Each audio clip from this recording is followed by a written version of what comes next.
membuktikan dia bukan manusia seperti biasa, karena dia sudah dikatakan kami ingin menyembah raja orang Yahudi, seperti itu dia. Nah, di sini dia kan masih menunjukkan kemanusiaannya, membuktikan bahwa dia adalah Tuhan. Di sini saat dia mulai lahir sampai dia dewasa, dia tidak tercatat dia ada dosa atau tidak ada cacat, seperti itu dia.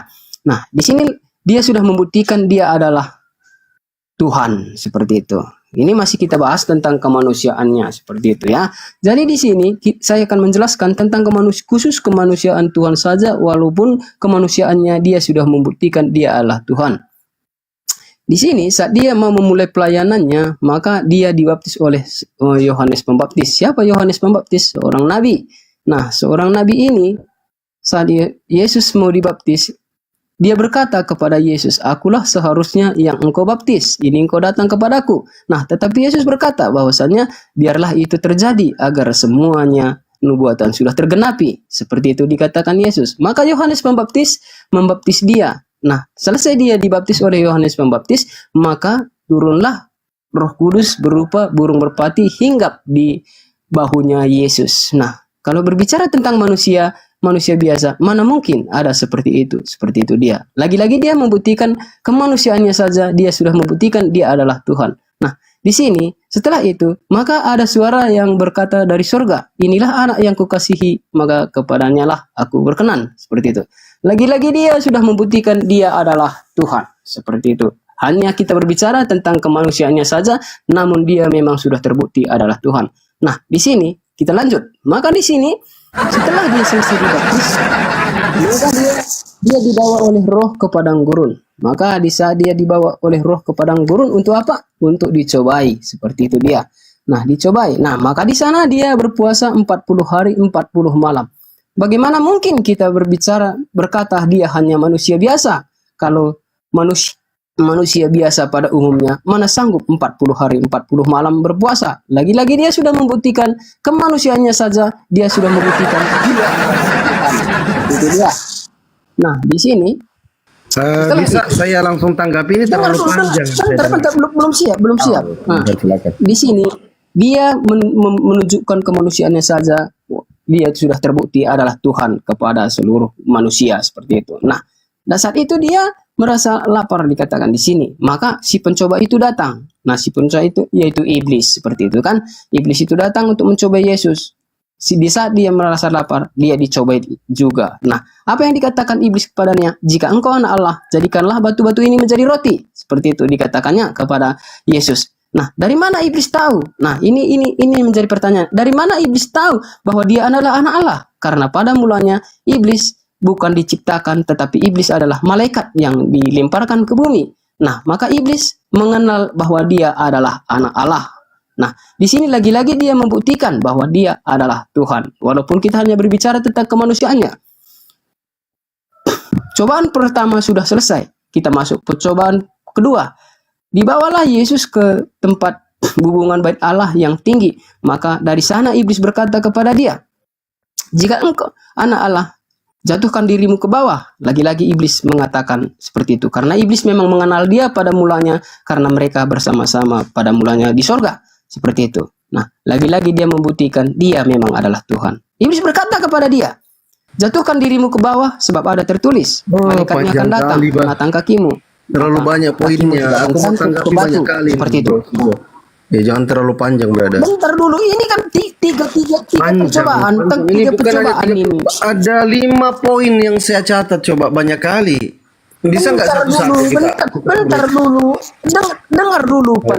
Bentar lagi. Nanti terserah kau. Mau ngomong apa terserah kau. Ini kan kesempatan yang kau berikan kepada aku. Kau hargailah itu. Nah, di sini kan dikatakan iblis kepada dia kan, jatuhkanlah dirimu ke bawah, sebab ada tertulis, malaikat-malaikatnya akan datang menatang engkau supaya kakimu tidak terantuk ke batu, katanya. Nah, Yesus berkata kepada dia, ada tertulis, janganlah engkau mencobai Tuhan Allahmu. Nah, siapa yang dicobai oleh iblis di sini? Nah, ini pengakuan secara tidak langsung, pengakuan Yesus dia adalah Tuhan Allah. Nah, di sini, siapa yang dicobai oleh iblis? Kan Yesus. Maka Yesus berkata, janganlah engkau mencobai Tuhan Allahmu. Jadi secara tidak langsung, Yesus sudah berkata, jangan engkau mencobai aku sebab aku Tuhan Allah. Seperti itu dia. Nah,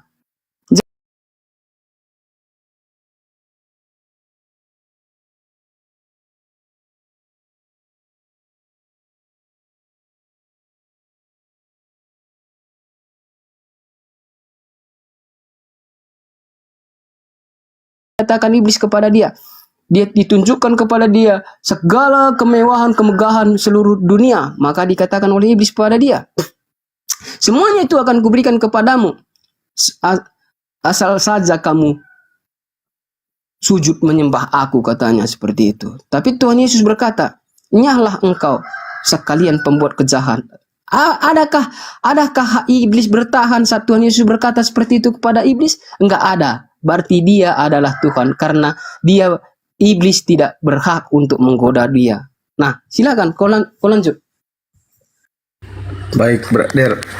Saya langsung menanggapi ya. Pertama, persoalan penyembahan. Yesus disembah oleh orang Majus. Betul ya? Ya, kau silakan kau lah. Itu tadi Bang Sijo mengatakan Yesus disembah orang Majus. Coba, ini definisi sembah dalam Kamus Besar Bahasa Indonesia. Sembah dalam Kamus Besar Bahasa Indonesia itu adalah pernyataan hormat dan khidmat. Dinyatakan dengan cara mengungkap kedua belah tangan dan menyusun jari 10, lalu mengangkatnya hingga ke bawah dagu untuk dengan menyentuh ibu jari ke hidung. Mengangkat, menghormat dengan sembah. Nah, ada dua definisi di sini, Bang Sijo ya. Yang kedua, ya baik, kata atau perkataan yang ditujukan kepada orang yang dimuliakan. Lihat baik-baik ya. Definisi sembah kedua adalah kata atau perkataan yang ditunjukkan kepada orang yang dimuliakan. Nah, jadi definisi sembah itu, brother, itu ada dua definisi. Yang pertama, kita menyembah peribadatan, menyembah kepada Tuhan. Yang kedua, menyembah kepada manusia itu dengan definisi hormat. Kita menghormati beliau. Kita sujud di depan beliau, berarti kita hormat pada beliau. Contoh raja. Nah, sama dengan Yeshua HaMashiach, Yesus Kristus. Orang Majus yang sujud di depan bayi Yesus waktu masih kecil itu, mereka itu sujud hormat kepada Yesus karena kelahirannya yang penuh mukjizat. Oke? Ini poin pertama. Saya tanggapi poin pertama. Jadi orang sujud kepada Yesus, orang Majus sujud kepada Yesus itu adalah sujud hormat. Mereka menghormati kelahiran Yesus yang penuh mukjizat. Makanya mereka sujud di Yesus.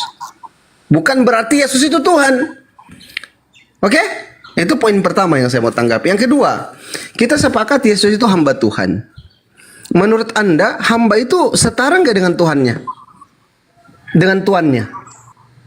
Setara nggak? Hamba itu, Yesus kan digelari hamba Tuhan, dikatakan hamba Tuhan oleh Bapa. Sama nggak hamba dengan Tuhan ini?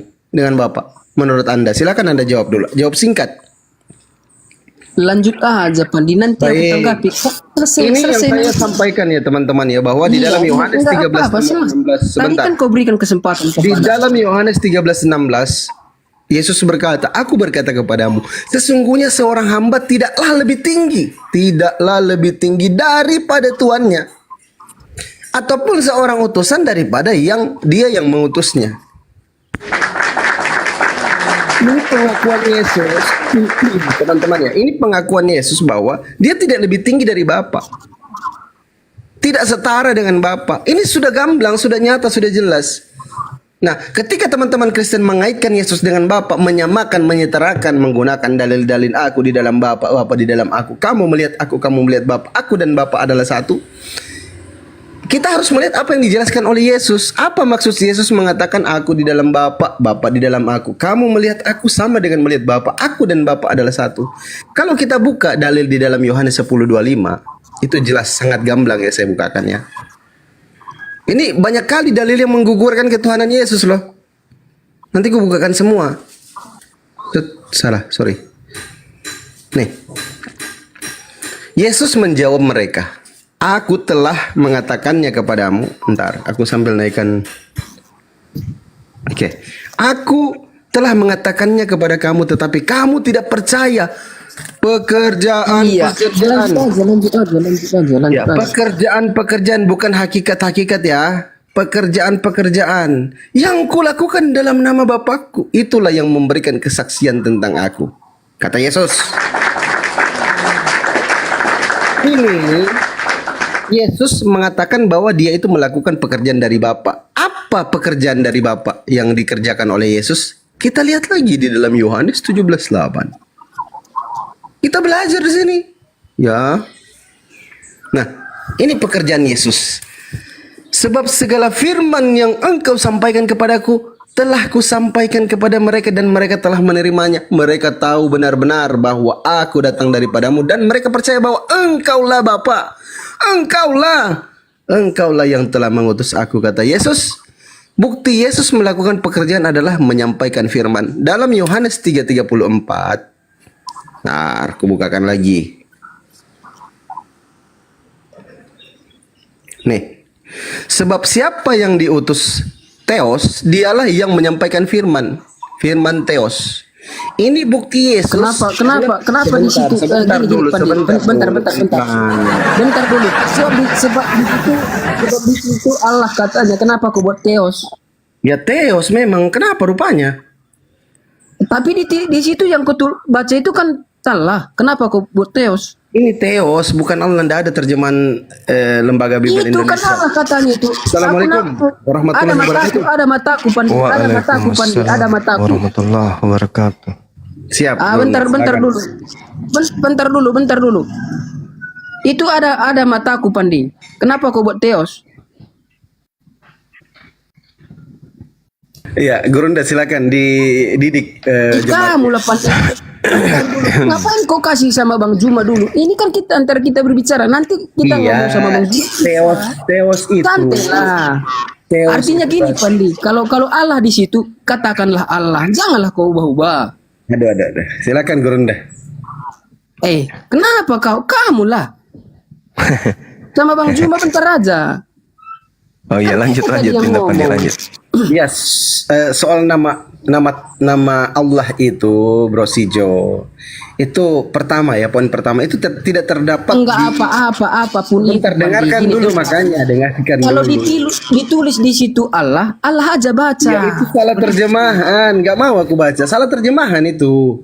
Di situlah kamu nggak sportif kamu. Ya, apanya ini? Kalau itu tulisannya itu aja dibaca. Nggak Nggak bisa usah. kalau terjemahan. Kami ini pembelajar, kami ini belajar loh. Berarti kalau bisa keliru diubah-ubah. terjemahan. Berarti bisa diubah-ubah bacaan gitu.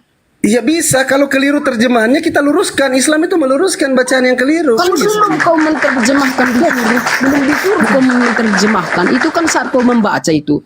Iya, di situ tadi tulisannya sebab Mataku ada, Pandi. Aku lihat. sebab siapa yang diutus oleh Theos, dialah yang menyampaikan firman Theos. Karena Kan Theos Theos. Theos tulisannya itu bahasa Berarti itu Indonesia gitu, loh. Pandi. Di situlah kamu kan. Di situ nampak sekali kamu memang sudah ada kebencian seperti itu. Nah, kan? Gini, Allah dibaca. Lesijo, biar Bang Zuma yang jelaskan, biar Gurunda Zuma yang jelaskan sama kamu. Kenapa kau serahkan kepada Biar Bang Juma? paham, biar paham, Kan tahu. belum ngomong sama Bang Juma. Jangan kejang-kejang, jangan marah-marah, ya pelan-pelan aja kita sharing. Kejang-kejang. Kita kan tadi santai, Bang Pandi. Iya, santai kita santai. Makanya saat kau membaca itu nanti ada waktunya. Kami ini pembelajar. Kalau terjemahannya Ada waktunya diterjemahkan, ada waktunya membaca. Iya, kami ini kalau keliru, kami luruskan. Macam Allah di dalam Bible itu nggak ada nama Allah dalam Bible. Ya terserah kau lah, Pandi. Terserah kau lah. Lanjut. Terserah kau. Silakan Gurunda. Iya. Kamu lah. Selesaikan dulu. Belum. Lanjut Dinda. Belum mau dengan saya, belum. Siap. Si gemetaran. siap Gurunda. Soal gentar ke apa yang mau digentarkan? Iya, Kita nggak jadi berbuat silakan. salah. Nah, silakan. Bukan gentar, Silakan gemetar. ditanggapi dulu. Beda itu. Oh itu Bang, coba silakan sudah. Emang bagus. kalau aku takut ngapain aku di sini? Ya karena tadi nganggap dipikir nggak ada Bang Suma. Enggak. Ngapain aku? Emang aku ada salah? Enggak. Cuman kan kalau sama Bang Suma itu pasti ketahuan bahwa yang saudara anggap Tuhan itu adalah iblis, bukan Yesus. Iya.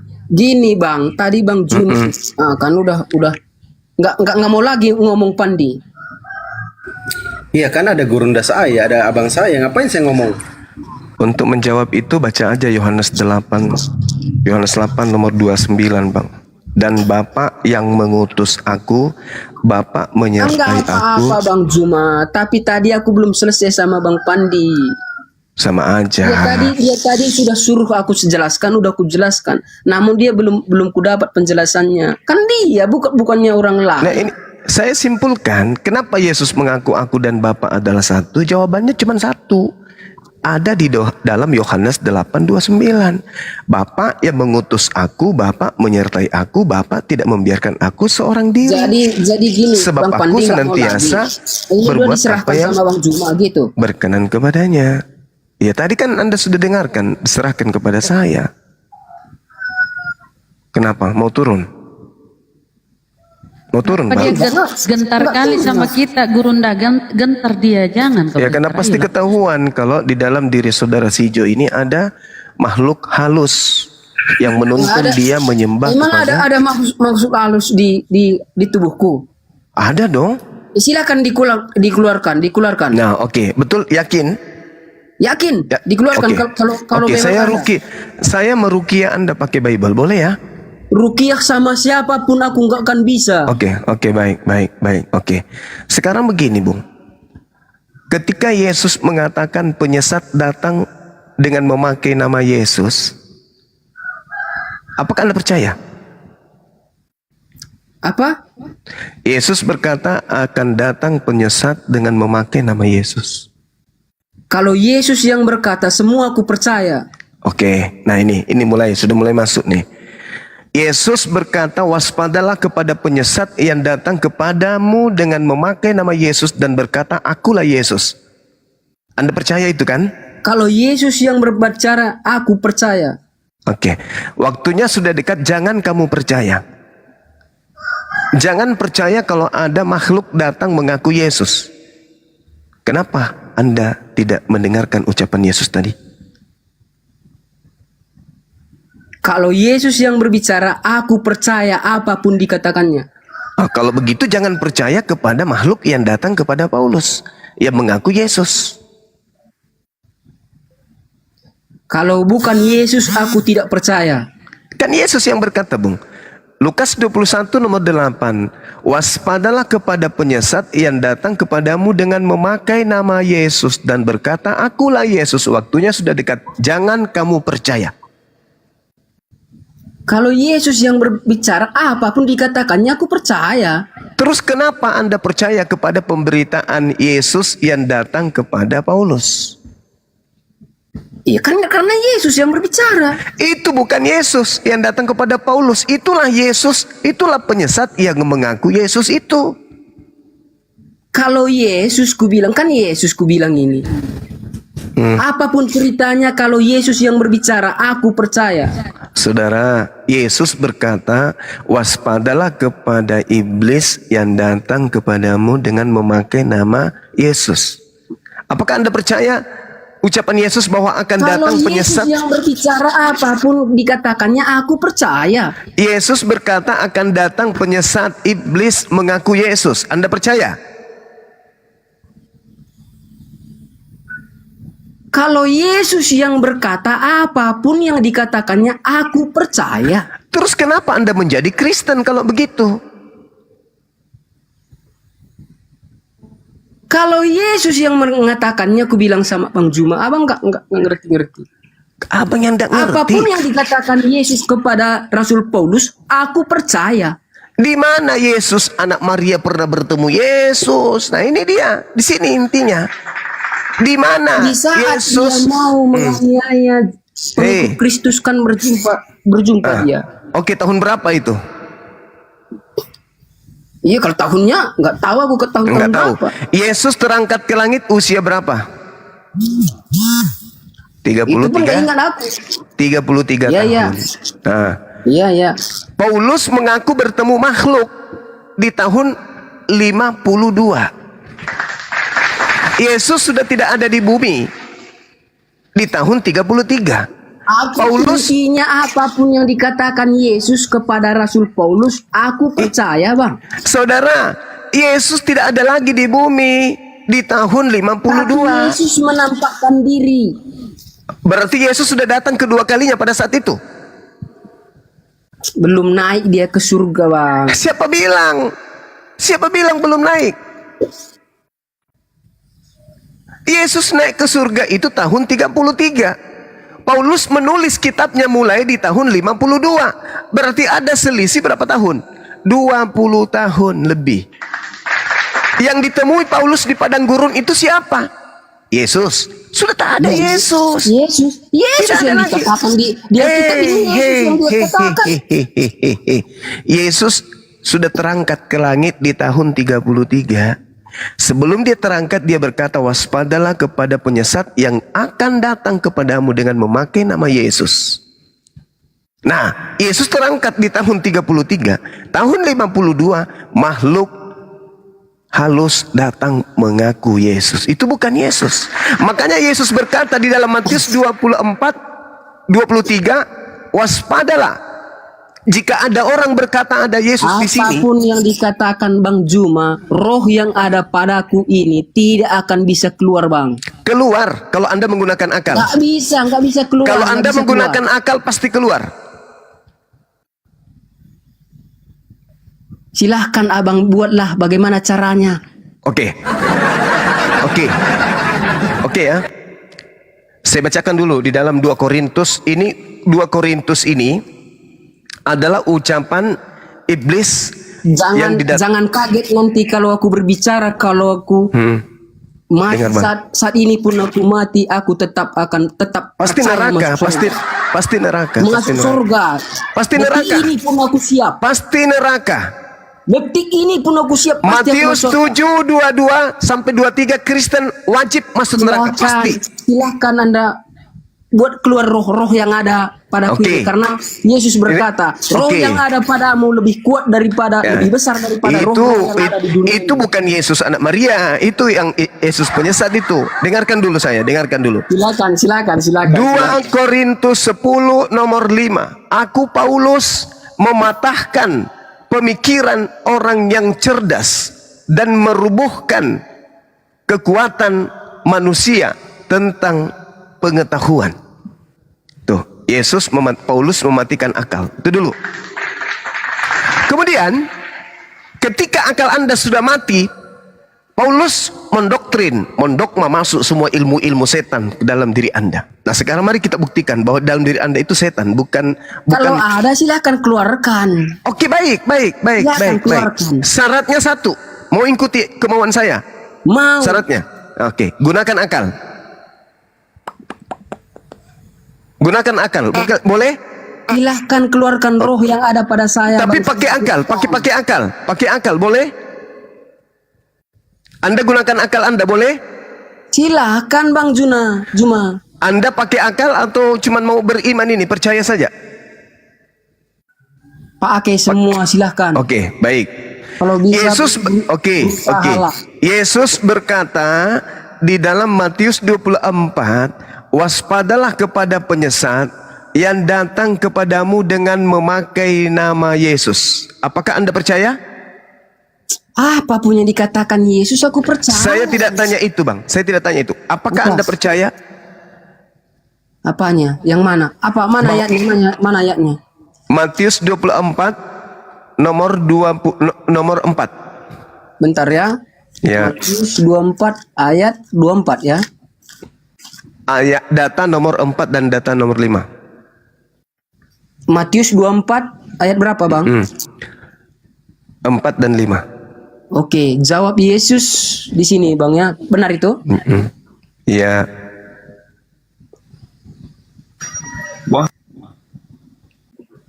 Jawab Silakan, Yesus. silakan. Lanjut, Bang, lanjut.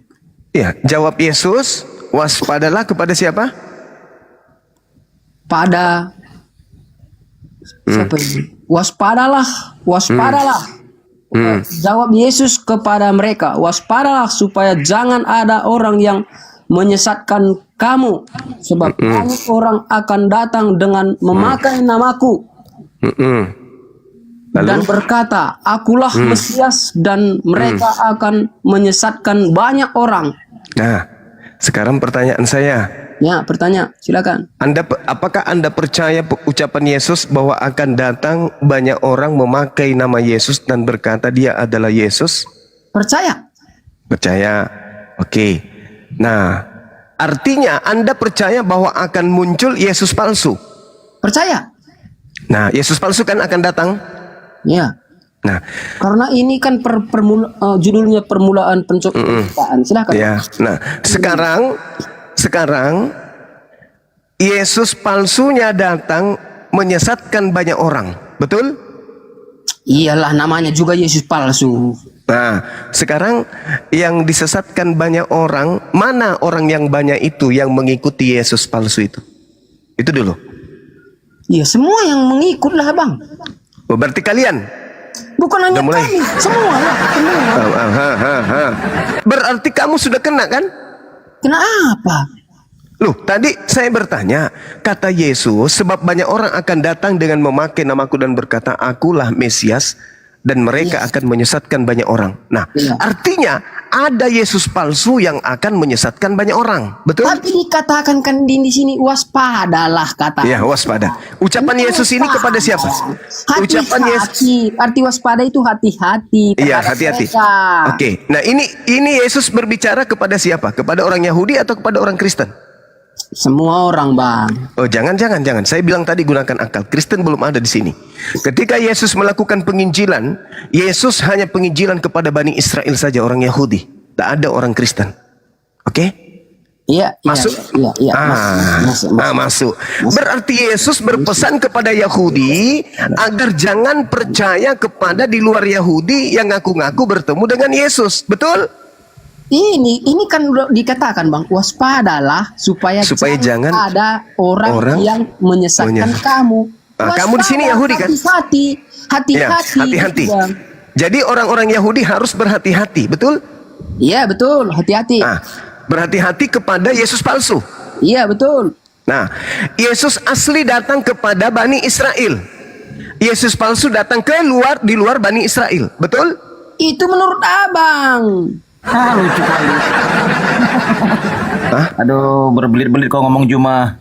Lalu? Itu menurut Abang. Ini kan udah jelas. Ini menurut Yesus. Dengar dulu. Bentar aku ngomong. Waspadalah supaya jangan ada orang yang menyesatkan kamu. Waspada. Berarti yang waspada di sini orang Yahudi kan? Biar siapapun harus waspada. Jangan kayak gitu, Ya, Katanya oke, mau sehat. ikuti aja kamu ya cepat. Yahudi kan? Turun aja yang Kristen, turun. Yahudi kan di sini? Yesus berbicara dengan pengikutnya Yahudi kan? Betul? Itu menurut kamu. Oh, jadi di situ Yesus sudah punya jemaat pemakan babi? Mereka turun dia.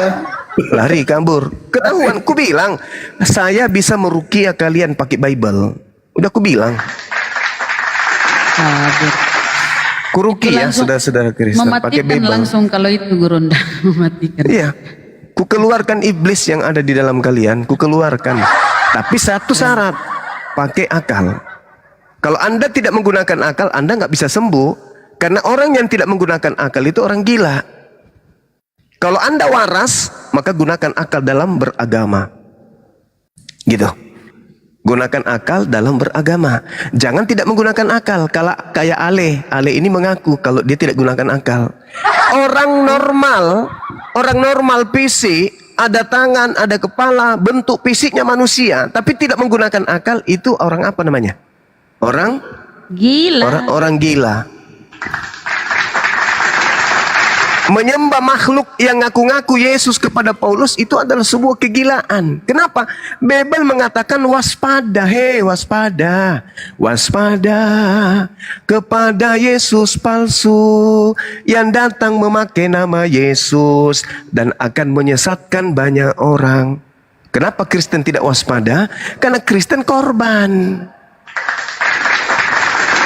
Menyesatkan banyak orang yang banyak itu Kristen.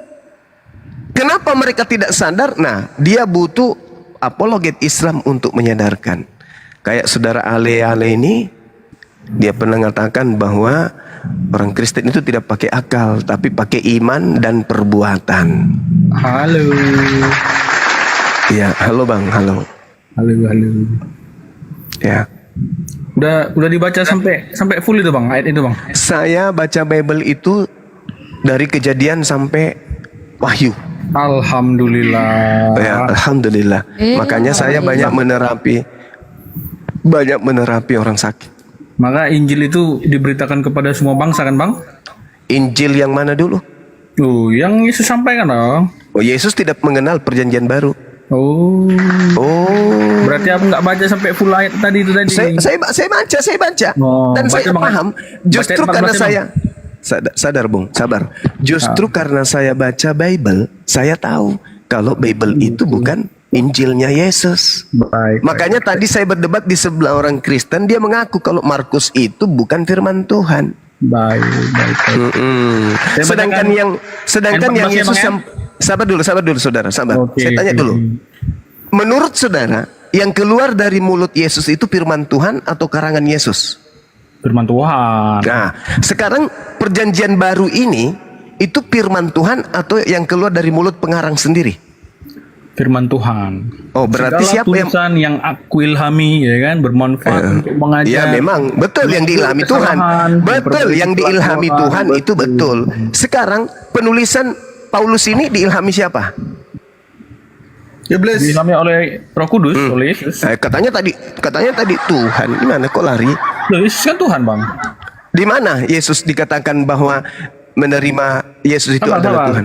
Tadi Di mana? ayatnya belum selesai itu 24 itu. Baca dulu Ya, ayat 14. silakan. Baca ya 14-nya ya. Iya, silakan. Ini perkataan Yesus nih Matius 24 Ya. ayat 14. Dan Injil kerajaan ini akan diberitakan di seluruh dunia.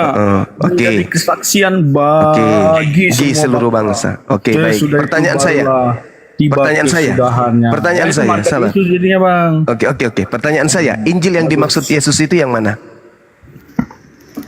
Ya, Injil yang diberitakan oleh murid-muridnya lah yang hidup bersama-sama dengan dia. Pertanyaan saya kepada saudara, Injil Jadi, yang diberitakan ke seluruh dunia nggak, Bang? Injil yang dimaksud Yesus yang harus diberitakan ke seluruh dunia itu yang mana? Injil yang disampaikan oleh Yesus Iya, yang mana? kepada murid-muridnya dan diteruskan Yang mana yang mana itu? Tunjuk langsung. Yang mana Injil yang dimaksud itu? Tunjuk langsung dong. Mana? Yang mana? Seluruh kitab perjanjian baru itu.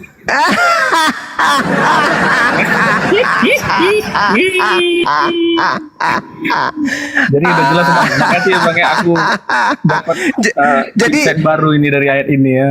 Bahwa ada mandat Yesus tuh untuk menyampaikan Injil ke seluruh dunia. Tunggu dulu. Matius 24 ayat 14. Iya, bagus. Bagus, Bang. Terima kasih, Bang. Oke. Yesus Jangan kabur. jangan kabur ya, jangan kabur. Enggak kabur.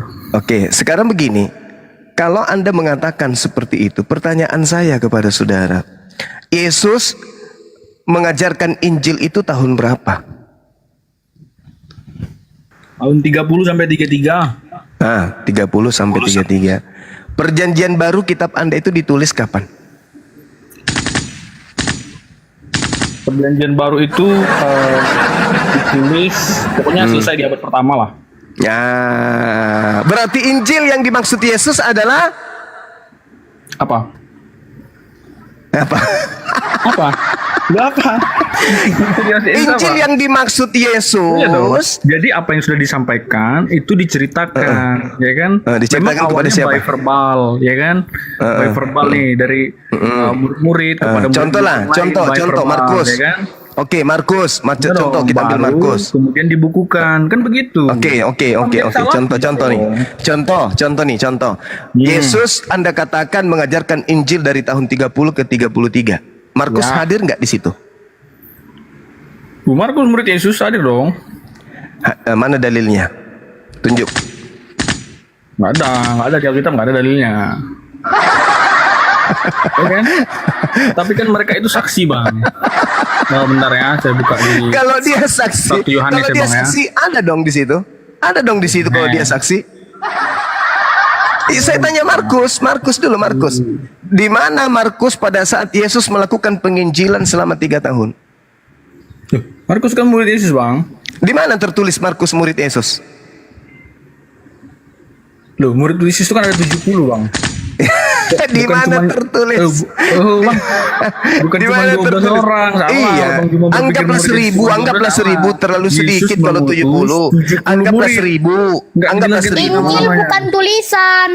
Anggaplah 1000. Nah sekarang tunjukkan kepada saya di mana disebutkan Markus itu murid Yesus. Ada 70 murid Yesus. Di mana tertulis Markus murid Yesus? Loh, murid Yesus itu kan nggak hanya 12 bang, ada 70 orang murid Yesus. Yesus berkata di dalam Yohanes 6:70, bukankah aku yang memilih engkau yang 12? Nah, di mana Markus ini dipilih? Di mana? Tapi Di mana? ada pengutusan 70 orang kan? Di mana Yesus memilih Markus? Ada nggak Yesus mengutus 70 orang bang? Di mana Yesus memilih Markus? Yesus mengutus 70 murid kan? Ada kan? Kalau 70 oke, anggaplah Ya. 70. Yohanes, Iya. Matius, Markus. Siapa lagi? Itu Siapa lagi? pasang itu mereka ada 35 pasang itu. Markus, Berdua mereka. Markus, Matius, Lukas, Yohanes. Yang 16-nya siapa? Sebutkan. 16. Kan itu 20 katanya. 70. Berapa itu? 60. 64 lagi, 66 lagi. Siapa lagi? 66 ini. Ya nggak Siapa lagi? dijelaskan, tapi ada Yang nggak 70 dijelaskan. Terus dari mana munculnya Markus ini? Loh iya, dia itu kan salah satu muridnya berarti. Iya, lalu yang 66 mana muridnya? Mana tulisannya yang 66 orang ini? Ya nggak semuanya menulis bang. Lah, kalau begitu mana data validnya? Markus menulis berdasarkan perintah Yesus mana? Lah itu udah ada firmannya bang. Berarti dia menulis dong. Mana? Lah ini yang kita baca ini. Markus. Ya itu kan tulisan dia. Matius. Loh iya Di dong. mana tertulis kalau itu adalah tulisan murid Yesus?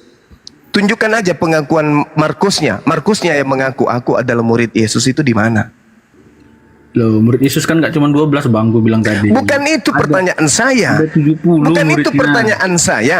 Anda membaca Matius 24 nomor 14 tentang Injil yang diberitakan Yesus. Anda kira Injil itu adalah kitab Anda. Kan lucu.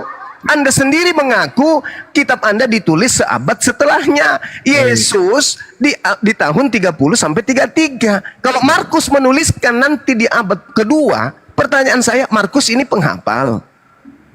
Baik. Berarti Injil yang diberikan kepada Isa itu mana bang dia? Injilnya bang. Tanya kepada Isa. Isa kan untuk Bani Israel. Tanya kepada kaumnya. Loh, kalau Anda tanya Nabi bukan. Muhammad, Berarti kalau masih ada Nabi atau enggak, Bang? Muhammad, Berarti masih ada nggak Anda Injil itu? tanya. Ya, tanya kepada kaumnya. Ku tanya dulu. Yesus itu, Nabi Isa itu diutus kepada mana? Orang Islam atau orang Yahudi? Kan Isa kan Islam juga bang.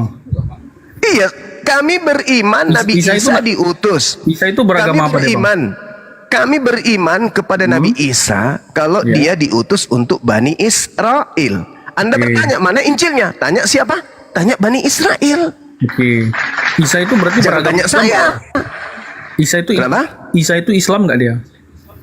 Dia Muslim. Muslim. Berarti orang Yahudi Ya. itu Muslim juga dong. Ya, betul. Mana ayatnya Isa Muslim?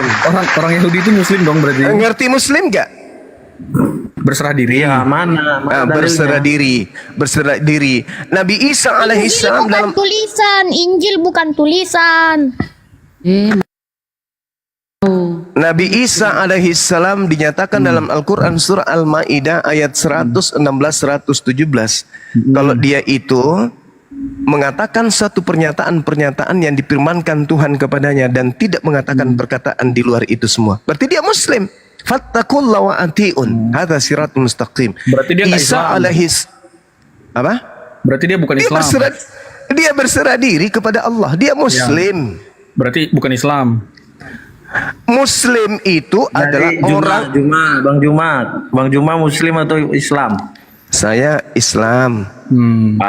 Berarti tidak Muslim. Nah, dan saya Muslim. Oh, kalau Isa? Islam nggak dia? Kalau Islam, dengar. Islam itu adalah ajaran. penganut Jadi Isa ajaran nggak itu. mengajar. Dengar dulu, Jadi Isa dengar dulu. Dengar dulu biar kau paham, dulu. Ten. Dengar supaya kau pintar. Bagaimana Dengar bisa dulu. setan keluar dari tubuhmu kalau kau nggak mendengar? Jadi Islam itu adalah pokok ajaran. Yang menganut pokok ajaran itu, yang mentaati pokok ajaran itu disebut Muslim. Yesus datang membawa ajaran dari Elohim. Yesus taat kepada ajaran itu, maka Yesus Muslim. Musa membawa ajaran dari Elohim. Musa taat kepada ajaran itu, maka Musa disebut Muslim karena mereka berserah diri kepada firman Tuhan. Tapi bukan Nah, Islam. mereka. Yesus sendiri berserah diri kepada Tuhan. Di mana tertulis Galatia 4:4 dan nomor 5. Yesus Muslim. Tapi bukan Islam. Lah, Islam itu kan pokok. Islam itu artinya apa? Salam Gampang damai loh sejahtera. pertanyaannya. Dia Islam atau bukan? Islam, dia Islam. Oh Islam. Itu Yes. udah aku tanya. Itu usah ribet-ribet jelasinnya. Sekarang begini pertanyaan saya balik. Sabar. Pertanyaan saya balik. Yesus itu Kristen atau bukan? Bukan. Bukan. Udah Dong. selesai. Islam atau Kalau orang Kristen Kristen itu? gampang jawabnya. Cari. Yesus itu Kristen atau bukan? Yesus itu nggak beragama. Nah, berarti dia bukan itu Kristen. disebut- Kristen Berarti itu dia bukan adalah- Kristen. Kristen itu adalah pengikut Kristus. Saya tidak tanya itu. Yang saya Loh, tanya iya dong. Yesusnya. Dia Tuhan, Yesus ini dia Kristen. Tuhan. Tuh dia Yang Tuhan. saya tanya, Yesus ini Kristen atau bukan? Dia nggak beragama, dia kan Tuhan, goblok. Ah, berarti Yesus bukan Kristen. Marah dia. Marah-marah. Berarti Yesus bukan Kristen.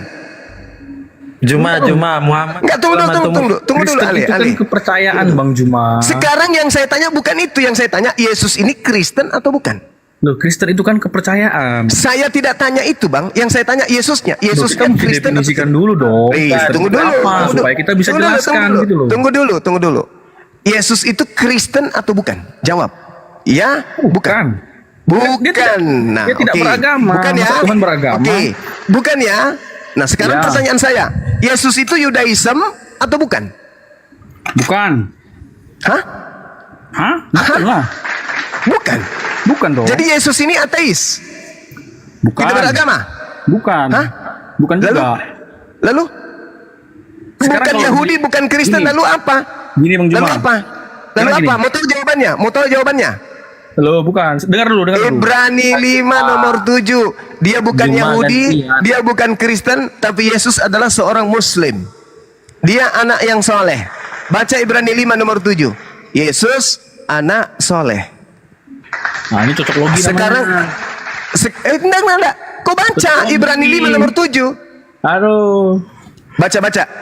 Baca nomor 5 dari Ibrani 5. Yesus Nomor Islam 7. berarti. Jawab dulu. Berani kau baca Ibrani 5 nomor 7? Ibrani berapa? Ya, baca. Silakan. Bentar. Ibrani 5 ayat 7. 7. Dalam hidupnya itu ya. Ya.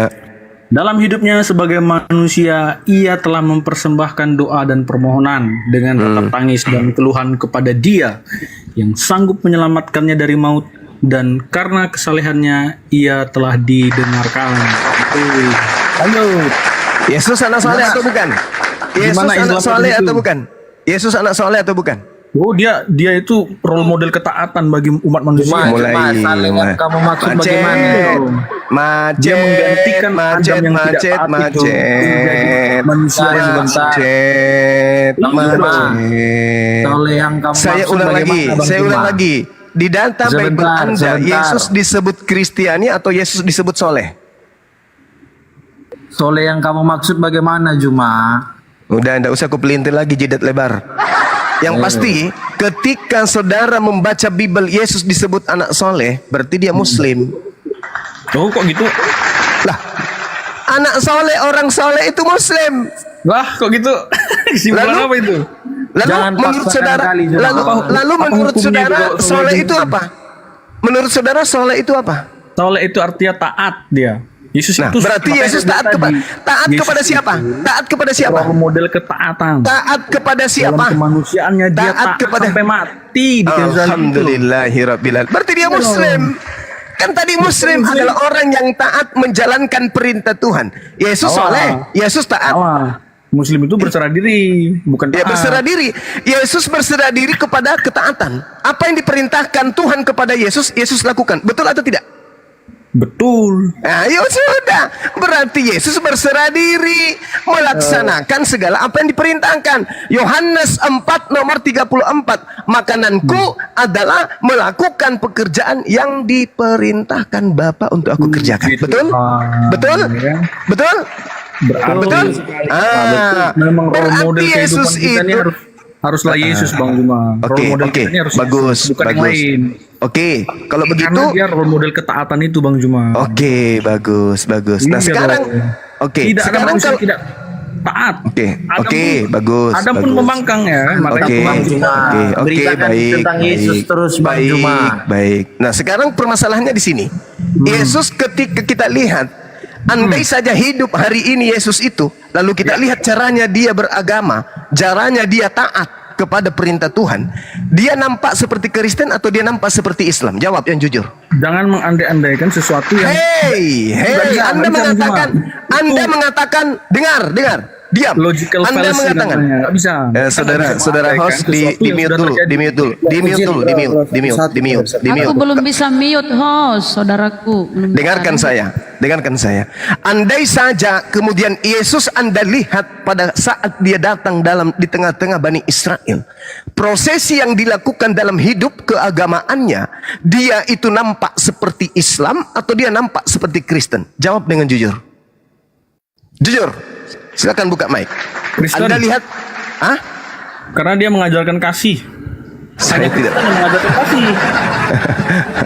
Oke. Loh, iya dong Bang Juma, gimana Oke, sih Bang Juma baik, ini? baik, baik, baik, baik. Loh, Oke, iya, oke, titik oke. ajaran Kristen itu kan kasih. Oke, Kalau sekarang Yesus tuh- hidup sampai saat sekarang- ini, maka yang sekarang- dilakukan adalah kasih Bang Juma. Di agama Oke. Islam diajarkan kasih Juma. Sekarang begini, tolong saudara-saudara Kristen saya di sini, tunjukkan ajaran kasih di dalam Kristen yang tidak ada di agama lain. Silakan. Saya ingin tahu apa itu kasih. Memberikan nyawanya Juma. Ada ndak Nabi Muhammadmu Juma? Kenapa kamu tidak ikuti? Kenapa kamu nggak ikuti Yesus? Kalau begitu, Juma tidak semua saya orang bertanya yang hei, diam, Ale, jidat lebar, diam. Kamu itu nggak ada ilmu. Kalau perlu kau turun aja. Kau sudah kubuat menangis kemarin kan? Mending Anda turun ke gereja colok belum pantat pernah pendeta. gitu. Hei, turun. Kau kupermalukan kemarin membahas tentang asal usul makan babi. Nggak usah kau banyak cerita. Sekarang begini, saudara. Kasih di Kristen yang ada itu yang tidak dimiliki oleh umat Islam itu yang mana? Coba tunjukkan kepada saya. Kalian bayar perpuluhan, apakah itu berguna untuk negara? Kami bayar zakat, berguna untuk negara. Oke? Tiap bulan kami berimpak, bersedekah. Kalian cuma bayar perpuluhan untuk gereja, untuk pendeta. Sekarang kami bayar uang zakat, uang haji, uang infak, dan semuanya untuk negara. Sekarang saya tanya samamu, kasih di Kristen yang bisa kita lihat hari ini itu apa? Kawin sesama jenis di gereja itu maksudmu? Oh, mama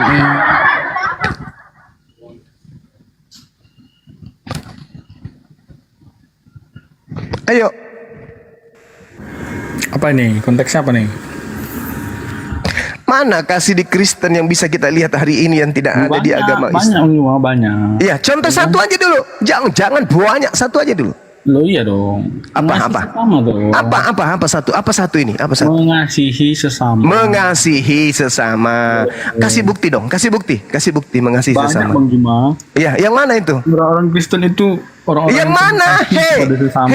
Yang mana kasih di dalam Kristen yang bisa kita lihat hari ini? Yang mana? Gini, Sesama jenis. Oke, saya contoh. Sesama jenis. Sesama jenis Ya. maksudnya. Gini. Contoh. Nah, minimal ya, tidak ada Mana? orang Kristen itu yang melarang ya orang lain itu beribadah. Yang disebut kasih di Kristen itu mana? Itu kasih Bang Juma. Mana? Itu satu, Mana? ya kan? Kedua. Mana satu itu apa? Satu itu Iya, apa? dengar dulu. Kedua. Ya, mana satu itu? Satu dulu, kalau tidak Anda turun. Oh, satu. Saya nggak suka pembohong. Saya nggak Oke, suka satu dengan tadi pembohong kan. licik. Satu Oke, apa? Menghormati, ya kan? Menghormati apa? Beribadahnya orang lain. Tidak. Oh, tidak- begitu. Tempat Oh, ibadah begitu. itu enggak ada. Oh, begitu. Itu kasih. Satu. Oke, sekarang kalau kalian mayoritas di negara ini, kalian bisa menghormati orang beribadah. Bisa. Tolikara 2016 masjid dibakar. Apa akar masalahnya? Hei, dengar. Ketika orang Kristen Indonesia belum memeluk agama Kristen, penjajah datang dengan menganut agama Kristen, menghancurkan masjid, musalla dan juga pesantren-pesantren. Paham kau? Nah, Izin gurundaku setengah menit, Itu juga izin. orang-orang Hindu dan Dengar pejuang. Di Amerika turunin sana aja. ya, di Kalau dia tempatnya nggak di Amerika. berkompeten. Di Amerika sana di tempatnya Nah, Bunda bagus. Mila itu ya, Lebaran hari raya Idul Fitri tidak ada hari libur. Hari raya Islam tidak diliburkan di sana di negara mayoritas. Di sini kalian sama porsinya, orang Islam dengan Kristen di sini sama. Kalian libur kalau hari-hari besar Kristen. Kristen, saya sampaikan sama kalian ya, tidak ada kasih di Kristen itu, nggak ada. Kalian nampak seperti yang kalian tahu hari ini. Kenapa? Karena kau hidup di tengah-tengah mayoritas Islam. Kalau kalian hidup di tengah-tengah mayoritas Kristen, coba, saya tidak berbohong, kamu kunjungi kota-kota basis Kristen. Bagaimana hidup di sana? Bagaimana hidup di kota-kota basisnya Kristen? Tengok aja cara hidup mereka. Jangan kau jual tai kucing di sini, jangan kau jual tai kucing. Kasih di Kristen, pemaaf, tidak pernah menuntut tempat termada. Ya itu di Indonesia. Coba kau tengok di luar negeri yang mayoritas Kristen.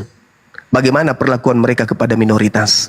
Baru-baru ini di Belanda, Al-Quran lagi-lagi dibakar depan umum. Pernah kau lihat ada pembakaran Bible di Indonesia ini? Tak ada. Kau pernah dengarkan videonya, kau nonton pembakaran Al-Quran di luar negeri? Banyak kali. Di Indonesia, bayangkan saking kasihnya orang Indonesia, ketika ada orang yang menganut agama Islam menginjak Bible, orang Islam kemudian yang melaporkan. Tapi orang Kristen malah berkongko-kongko dengan penginjak Bible-nya. Itu yang kalian sebut kasih gitu. Hah? Andai saja Kristen di Indonesia ini mayoritas, saya sanksi masih ada anak-anak kami yang ke gereja, ke masjid kemudian baca Quran di masjid. Sanksi saya. Ragu saya itu bisa terjadi. Ragu. Kenapa? Karena tabiat penjajah itu sudah tertancap tajam di dalam benak kalian. Kalian mengatakan kami kasih, ya karena Indonesia sudah merdeka. Anda sih hidup di tengah-tengah kami. Anda tenang, damai, sejahtera di tengah-tengah kami. Bahkan kalian yang minoritas yang nikam-nikam kami, STT kalian menghujat Tuhan, menghujat Nabi kami, menghujat kitab suci kami. Lembaga Bible kalian, konon yang mencetak buku-buku suci, itu menghujat Tuhan kami. Itu yang kalian sebut kasih. Itu yang kalian sebut kasih. Kalian memiliki misionaris kemana-mana pakai tipu-tipu, pakai jilbab, pakai kopiah, baju koko, membawa-bawa selebaran-selebaran seperti Lina Tidak Wijaya. Ketika kami mengadakan ajaran Islam, prosesi keislaman kami, dia datang membawa kaos-kaos Kristen, simbol-simbol Kristen. Itu yang kalian sebut kasih. Saya ini korban loh. Korban, saya ini ketua pembina dari Apologet Islam Indonesia. Jadi korban sasaran kasih.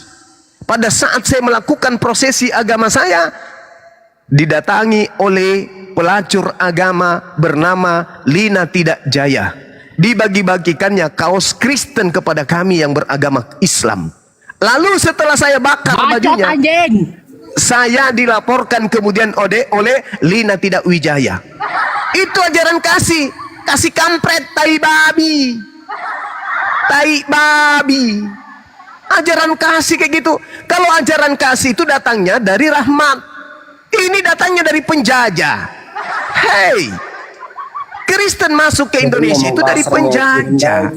Jangan kau sebutkan kasih agama Kristen itu tai babi. Gak ada kasih di agamamu, gak ada. Kau katakan kasih. Tengok Matius 22.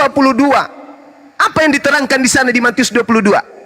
Nomor 34, 35, 36. Apa yang dikatakan oleh Yesus? Tuhan, kata murid Yesus, Tuhan Yesus, ya paman, tunjukkanlah kepada kami kasih itu. Apa yang maksud dengan hukum Taurat itu? Hukum utama dan hukum pertama itu apa? Kata Yesus apa? Hukum terutama dan pertama adalah kasihilah Tuhan Elohim. Hukum yang kedua, kasihilah sesamamu. Kedua hukum ini terkumpul di dalam hukum Taurat. Jadi kasih itu menurut Yesus terkumpul di Taurat. Sedangkan Taurat ini adalah ajaran yang dianggap pendiri Kristen bernama Paulus sebagai tai, tinja, skubalon. Filipi 3 nomor 8, Paulus menganggap bahwa Taurat itu adalah tai, tinja, sampah, skubalon dalam bahasa Yunani. Jadi bagaimana Anda mengatakan Kristen kasih sedangkan ajaran kasih yang ada diajarkan oleh Yesus itu adalah simbol dari hukum Taurat. Sedangkan hukum Tauratnya sudah dibatalkan oleh Paulus melalui doktrin Yesus terkutuk demi menebus Kristen dari kutuk hukum Taurat. Efesus 2 itu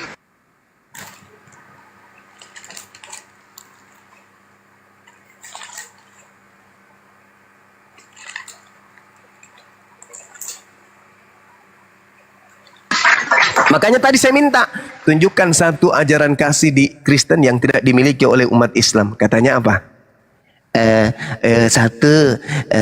Memaafkan katanya.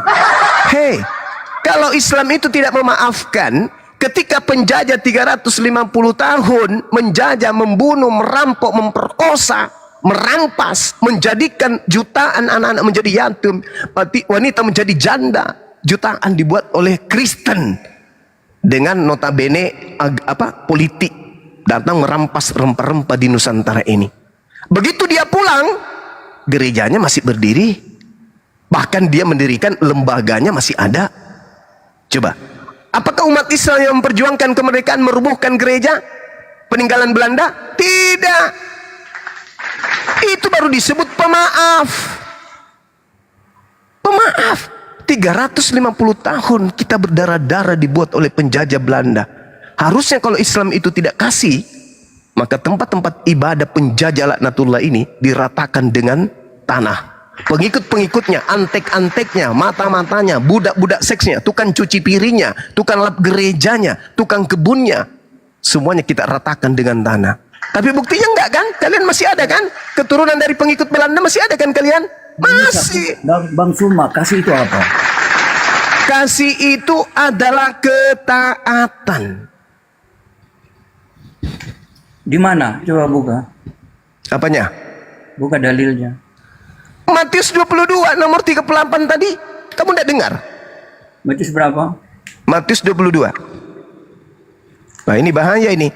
Mengajar kasih, penganut kasih tapi Bibelnya nggak paham. Malah bertanya Matius berapa? Baca coba. Ya Anda lah yang baca. Sudah. Sudah, silakan. Kasih itu apa? Kasihilah Tuhan Elohim. Satu. Betul? Kasih itu sabar. Mama sabar menjalankan perintah Elohim. Betul? Kasih itu murah hati. Murah hati menjalankan perintah Elohim. Betul? Ia tidak cemburu. Tidak cemburu melihat kebenaran atau penganut-penganut pecinta dunia. Betul? Ia tidak memegahkan diri dan tidak sombong. Ia tidak memegahkan diri. Anda memegahkan diri, mengatakan diri Anda anak-anak Tuhan. Betul? Anda sementara menunjukkan kesombongan dengan berkata-kata yang tidak sekarang pantas. Saya tanya kepada saudara. Hei, sekarang, hei, tidak ada itu, tidak ada. Kalau kasih, dengar, kalau dengar. Anda tidak dengar, kalau kasih ada di dalam Kristen, kalian tidak ada Kristen. Karena kasih itu adalah satu. Kasih itu adalah mendengarkan perintah Tuhan. Betul? Kasih kepada Tuhan itu hukum utama dan terutama. Betul? Terus baca hukum yang kedua. Sekarang saya tanya dulu samamu. Kasih itu, dengar, kasih itu adalah mentaati perintah-perintah Tuhan. Betul? Betul, barang siapa nah, betul. Sekarang pertanyaan saya, perintah Tuhan itu ada di Taurat atau ada di Perjanjian Baru? Perintah itu ada di Perjanjian Baru. Perjanjian di mana? Di mana perintah Tuhan di Perjanjian Baru? Tolong tunjukkan perintah Tuhan di Perjanjian Baru. Silakan. Percayalah kepadaku. Saya tanya, perintah Tuhan. Bahwa akulah Tuhan. Percayalah kepada aku bahwa akulah Tuhan. Pendeta Indra, dengarkan saya. Kasih kepada set. Yesus berkata, ketika orang Farisi mendengar Yesus membuat orang-orang Saduki bungkam, berkumpullah kemudian mereka, dan seorang dari mereka, yaitu seorang ahli Taurat, bukan ahli ahli dongok kayak Anda. Mereka bertanya kepada Yesus, "Guru, ya paman, hukum manakah yang terutama dalam hukum Taurat?" Diam dulu. Saya kalau lagi merukia orang Kristen, Anda jangan berbicara. Hukum manakah yang terutama di dalam hukum Taurat? Jawab Yesus, kasihilah Tuhan Elohim. Itu. Kasih kepada Elohim, Anda baca Ulangan 11 nomor 1. Mentaati, melakukan, menekuni, setia, menjalankan segala perintah, ketetapan dan hukum-hukum yang didatangkan oleh Nabi Musa. Itu kasih kepada Tuhan. Yosua 22 nomor 5, kasih kepada Tuhan adalah menjalankan segala hukum Taurat. Itu kasih kepada Tuhan. Itu kata Yesus. Makanya di Matius 19 ketika ditanya, Yesus, apa yang harus aku lakukan supaya saya bisa masuk ke dalam kerajaan surga? Apa kata Yesus? Lakukan segala perintah Bapa yang ada di dalam hukum Taurat. Oke, sebentar. Anda sudah terlalu banyak. Anda baca tadi kan seluruh perintah. Anda tidak baca di bawah. Ya. Ada sebentar. Inilah. Kepada kedua hukum. Inilah tergantung seluruh kitab hukum Taurat dan hukum itulah tersimpul di mana? Tersimpul di mana? Hukum kasih. Hukum Taurat. Berarti Yesus datang menggenapi karena begitu besar kasih. Tersimpul di mana? Di Taurat atau di mana? Dia telah mengaruniakan anaknya yang tunggal supaya setiap orang yang percaya kepadanya tidak binasa melainkan. Tunggu dulu. Berarti kasih itu adalah percaya kepada Yesus. Itu ucapan Yohanes. Itu ucapan pengarang Yohanes. Sabar. Sekarang pertanyaan saya kepada saudara, menurut Yesus, hukum kasih ini, hukum terutama, hukum pertama dan hukum kedua, itu keduanya tergantung seluruhnya di mana? Di Taurat atau di mana? Jangan Anda blunder. Menurut Yesus, hukum utama, hukum terutama dan hukum kedua itu terkumpul di mana? Saya jawab. Iya, silakan. Saya bagian jawab ya. Ya. Pada kedua hukum itulah tergantung seluruh kitab Taurat dan kitab para nabi. Tidak begitu. Anda baca di situ. Karena kasih itu tidak berbuat jahat. Pada kedua hukum inilah. Dengar. Kasih itu tidak berbuat jahat. Dengar. Orang lain, apakah engkau tidak berbuat jahat? Kalau engkau menghina orang lain. Dengar. Pada kedua hukum inilah tergantung seluruh hukum. Kau dengar dulu. Kau lempar juga kotoran sapi nanti di mulutmu ya. Kau dengar dulu. Pada kedua hukum inilah tergantung seluruh hukum Taurat dan kitab para nabi. Betul? Betul kan? Saya mau jawab tapi ini si host. Ya sudah. Dengarkan pertanyaan saya. Jangan tanya-tanya. Nanti setelah itu baru saya jawab. Dengarkan saya. Hukum terutama dan hukum kedua itu tergantung seluruhnya di mana? Di Taurat atau di mana? Jawab.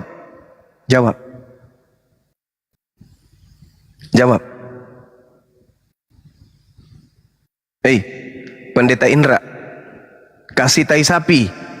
Sebentar, sumpah. Hukum yang Yesus bawa adalah hukum kasih. Saya tahu, saya ngerti. Yang saya tahu, makanya dia menggenapi Taurat dan menggenapi di dalam dirinya yang adalah kasih. Itu mulai ngaco. Itu kasih. Jadi seluruh penggenapan dari Taurat dan para nabi, kita para nabi itu ada di dalam Yesus Kristus dengan membawa hukum kasih. Kasihlah Tuhan Allahmu dan kasihlah sesama. Itu hukum yang baru. Kau ngomong apa? Kau ngomong apa? Saya tanya dulu samamu. Dengarkan pertanyaan saya makanya. Menurut Yesus nih, bukan menurut Karisteng. Menurut Yesus, hukum kasih pertama dan kedua itu tergantung seluruhnya di hukum Taurat dan kitab para nabi. Betul atau betul? Anda suka blunder. Anda lari kemana? Anda otak Suruh lari jawab. Kamu baca sebentar. Saya ulang lagi. Kalau Makanya saya bilang, jawab lagi, saya jawab lagi tidak punya sekali lagi ya, pengertian, sekali lagi. Pada Kalau kedua sampai hukum Anda, kita. dengar. Pada kedua, sebentar, Kalau nanti kau kaji, nanti dengarkan dulu saya. Dengarkan saya, saudara. Saya bilang saya sudah- Saudara Indra, duduk yang tenang, saudara ya. Jangan sampai kamu ditertawakan oleh Kristen lain. Oke? Saya anggap kamu itu mulutmu bagus, lincah, kayak mesin peninggalan Belanda tahun 3. Oke, saya terhibur dengan cara Anda berdialog. Tapi tolong yang inilah yang terarah gitu loh. Apa yang ditanya itu yang dijawab. Oke. Kan saya bertanya, diam dulu. Kan saya bertanya, menurut Yesus. Bukan menurut Anda. Menurut Yesus loh yang saya tanya. Menurut Yesus. Ya, kenapa Bang Suma? Hukum pertama dan hukum kedua itu tergantung seluruh hukum Taurat dan kitab para nabi. Betul atau betul? Betul. Ah, betul. Berarti hukum kasih itu tergantungnya di Taurat. Betul atau betul? Anda pengertian sudah baca bagus, tetapi datang kepada pengertian pribadi. mulai. Dengar, pada kedua mulai. kita menganalisa tulisan nih, Suma sama-sama menganalisa ya. Anda kan cerdas. Ya, silakan. Kita analisa tulisan. Ya. Pada kedua hukum Taurat ini, hukum pada ini, kata pada berarti ditujukan kepada kedua hukum Taurat ini. Tergantung. Jadi hukum Taurat dan kitab para nabi tergantung kepada kedua hukum Taurat. Kata pada itu menunjukkan kepada keduanya, bukan kepada Taurat dan kitab para kepada nabi. siapa? Kepada siapa? Kepada kedua hukum ini, kasih ini. Nah, jadi hukum Taurat dan kitab para nabi kasih tergantung kepada Elohim. Dengar. Kasih kepada Tuhan dan kasih kepada manusia, semuanya tergantung pada hukum Taurat. Betul? Oke. Nah, sekarang hukum Taurat itu menurut Yesus di Efesus 2 nomor 15 sudah dibatalkan atau tidak? Tidak dibatalkan tapi disatukan. Nenekmu kiper. Pantasan mulutmu 3. Hei, kau baca. Baca Efesus 2. Baca Efesus 2 nomor 15. Saya ingin dengar, silakan. Oh, sebab dengan matinya dia sebagai manusia ia telah membatalkan hukum Taurat dengan segala perintah dan ketentuannya untuk menciptakan apa itu? satu manusia baru. Apa itu? Dia Apa itu? Apa itu? Apa itu tertulis? Dalam pengertian bahwa dia menjadikan itu jadi satu di dalam tubuh Yesus. Oke.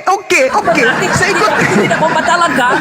Oke, saya ikuti. Dalam tubuh Yesus Kristus. Dengar. Pembatalan yang dikatakan oleh Rasul Paulus adalah menjadikan keduanya menjadi satu di dalam Yesus Kristus. Nah, batal berarti Taurat. Hukum Taurat dan hukum kasih dijadikan satu di dalam tubuh Yesus Kristus. Batal atau tidak? Dia tidak dibatalkan. Karena Lalu? sudah dijadikan satu di dalam Yesus Kristus. Batal itu berarti. Penggenapannya di dalam Yesus.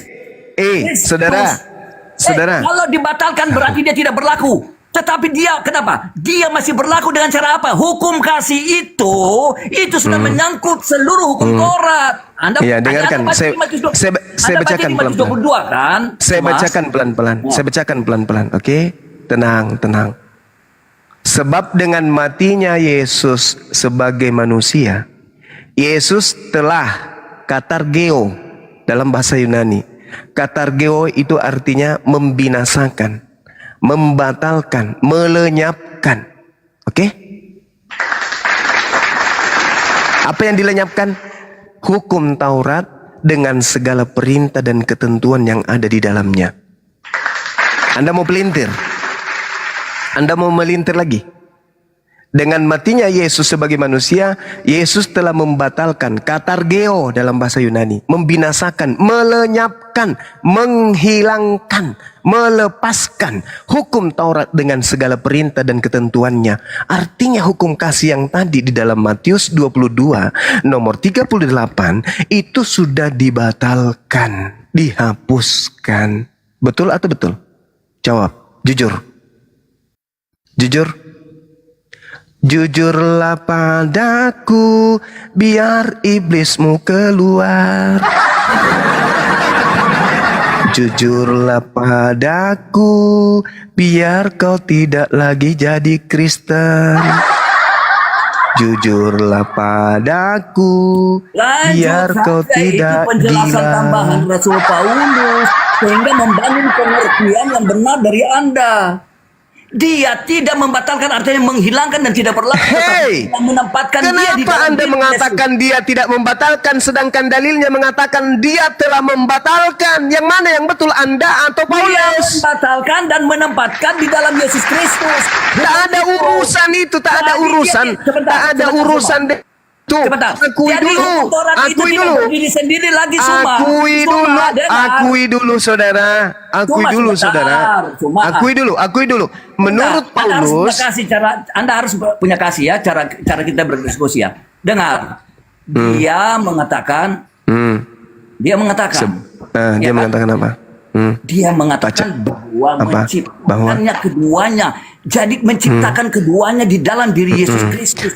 Jadi Saya kita katakan paham itu itu. sebenarnya dia tidak berdiri sendiri lagi hukum Taurat saya Hukum Taurat paham. itu tidak berdiri sendiri lagi, Suma. Saya Tetapi paham dia itu, sedang Bu. menjadi satu kesatuan di dalam Yesus Kristus. Oke, saya sangat paham. Dan apa yang dikatakan tadi dalam tulis dalam Matius bahwa pada kedua hukum ini tergantung seluruh kitab para nabi dan kitab hukum Taurat. Jadi Saya sangat dia paham sedang itu. menempatkannya itu, bukan Saya kau bilang katanya sangat sebentar. paham. Bahasa Yunani katanya menghilangkan, membunuh kan? Saya Dia sangat berkata di dalam paham. penjelasan. Dia Saya sangat paham itu. Hei, Iya, jangan hukum kau Taurat gila dia tidak permanen. berdiri sendiri lagi, Suma. Diam. Itu maksudnya tidak berlaku lagi, dia tidak berdiri sendiri, Suma. Karena dia harus ditempatkan di dalam diri Yesus Kristus. Itu maksudnya, Oke, Suma. oke, diam. Oke, lanjutkan. Saya uraikan samamu, dengarkan pelan-pelan. Yesus adalah Bani Israel. Yesus datang mengatakan kasih itu ya terkumpul di dalam hukum Taurat dan kitab para nabi. Itu menurut Yesus. Oke, itu menurut siapa? Menurut Yesus. Nah, sekarang menurut Paulus bagaimana? Dengarkan saya. Menurut Paulus, Yesus mati untuk membatalkan hukum Taurat dengan segala perintah dan ketentuan yang ada di dalamnya. Menurut Paulus, untuk apa Yesus membatalkan hukum Taurat? Untuk menciptakan keduanya menjadi satu manusia baru di dalam diri Yesus. Dan dengan itu mengadakan damai sejahtera. Itu menurut siapa, saudara? Saudara Indra, itu menurut siapa? Menurut Yesus atau menurut Paulus? Jawab dulu. Rasul Paulus. Tadi Menurut kan Anda siapa? baca Rasul Paulus ya. Oke. Udah ya. Menurut Paulus, Yesus sudah membatalkan hukum Taurat. Nah, sekarang pertanyaannya gini. Ketika Yesus menurut tuduhan Paulus menciptakan kedua kasih tadi pada diri manusia baru di dalam dirinya dan dengan itu mengadakan damai sejahtera.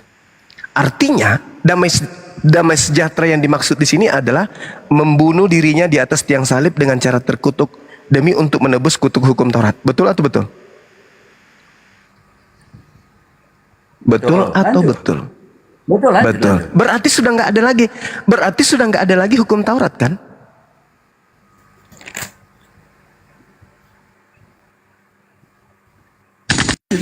Anda bernarasi, kalau sudah selesai narasi. Ayo. Tidak ada lagi hukum Taurat, betul? Tidak ada lagi kasih, betul? Karena semuanya telah terkumpul dan menciptakan sendiri di dalam diri Yesus yang sudah mati untuk Kristen. Berarti tak ada lagi kasih, habis.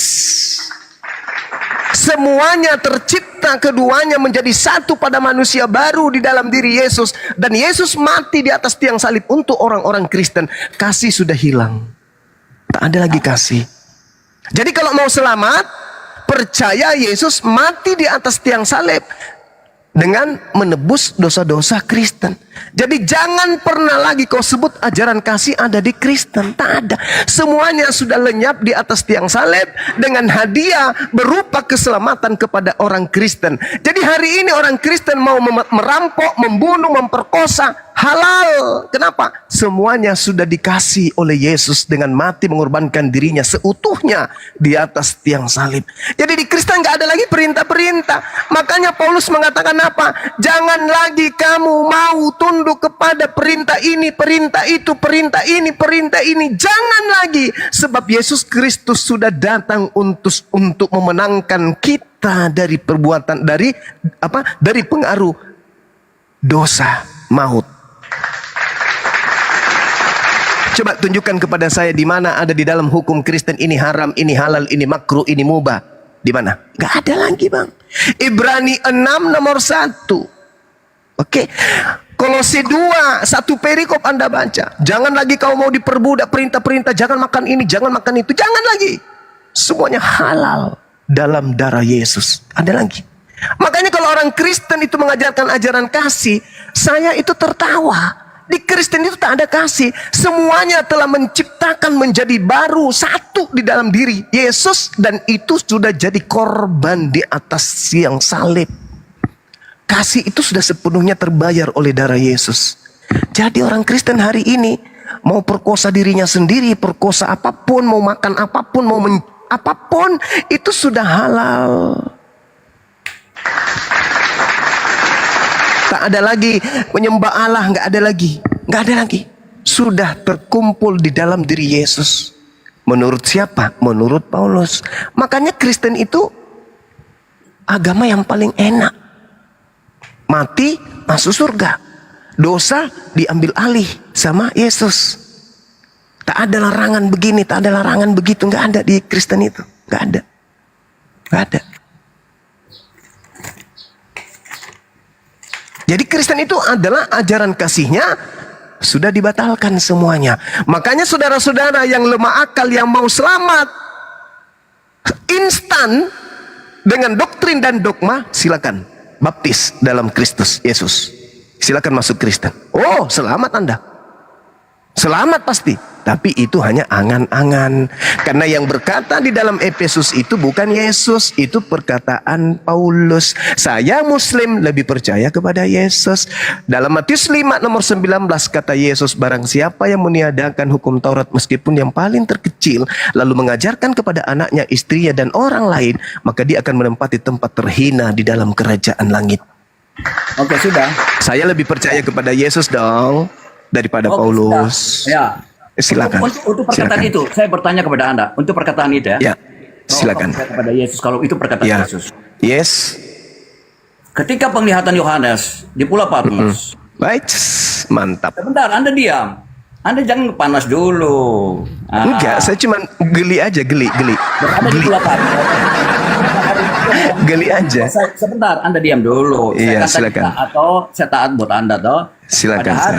Pada hari Tuhan aku dikuasai oleh Roh dan aku mendengar dari belakangku suatu suara yang nyaring seperti bunyi sangkakala. Oke, kita lanjut ya. Lanjut, nanti Anda baca sendiri di Wahyu 1 ayat mulai dari 9 ya, penglihatan Yohanes di Patmos. Lalu dia berpaling melihat suara yang berbicara kepadaku. Setelah aku berpaling, tampaklah kepadaku 7 kaki dian emas, dan di tengah-tengah kaki dian itu ada seorang serupa anak manusia. Berpakaian jubah yang panjangnya sampai di kaki dan dadanya berlilitkan ikat pinggang dari emas, kepalanya rambutnya putih bagaikan bulu yang putih. Berarti ada sosok ya yang menyerupai seorang manusia. Oke, ayat 17. Ketika aku melihat dia, tersungkurlah aku di depan kakinya seperti orang yang mati. Dan ayatnya selanjutnya dia berkata begini, di atasku lalu ia, tetapi kakinya sama seperti orang mati, tetapi ia meletakkan tangan kanannya di atasku dan lalu berkata, jangan takut, akulah yang awal dan yang akhir, yang hidup. Aku telah mati, namun lihatlah aku hidup sampai selama-lamanya. Perkataan aku adalah yang awal dan yang akhir kita bawa ke Yesaya. Saya bawa satu-satu dalam pengertian ya. Jadi Alkitab menjawab Alkitab. Saya bawa ke Yesaya 44. Yesaya 44 ayat 6 di situ Allah berkata, beginilah firman Tuhan Raja dan Penebus Israel, Tuhan semesta alam. Bahwa akulah yang terdahulu dan akulah yang terkemudian. Tidak ada Allah selain daripadaku. Dia adalah Tuhan itu sendiri dan Allah. Dia yang mengatakan dirinya. Anda percaya kan? Sekarang saya minta pengakuan. Anda mengakui ini bahwa dia adalah Tuhan sesuai dengan wahyu. Wahyu yang diterima oleh Yohanes penglihatan. Dan Yesus sendiri berkata dari mulutnya bahwa akulah awal dan akhir. Itu perkataan Allah. Anda tidak percaya bahwa dia Allah Tuhan? Oke. Boleh saya? Oke. Saya percaya kepada Yesus. Ketika Yesus berkata, waspadalah kepada penyesat yang akan datang dengan memakai nama Yesus dan berkata, akulah Yesus. Saya percaya itu. Bahwa setelah Yesus terangkat, muncul Yesus palsu, mengaku akulah Alfa dan Omega. Kenapa?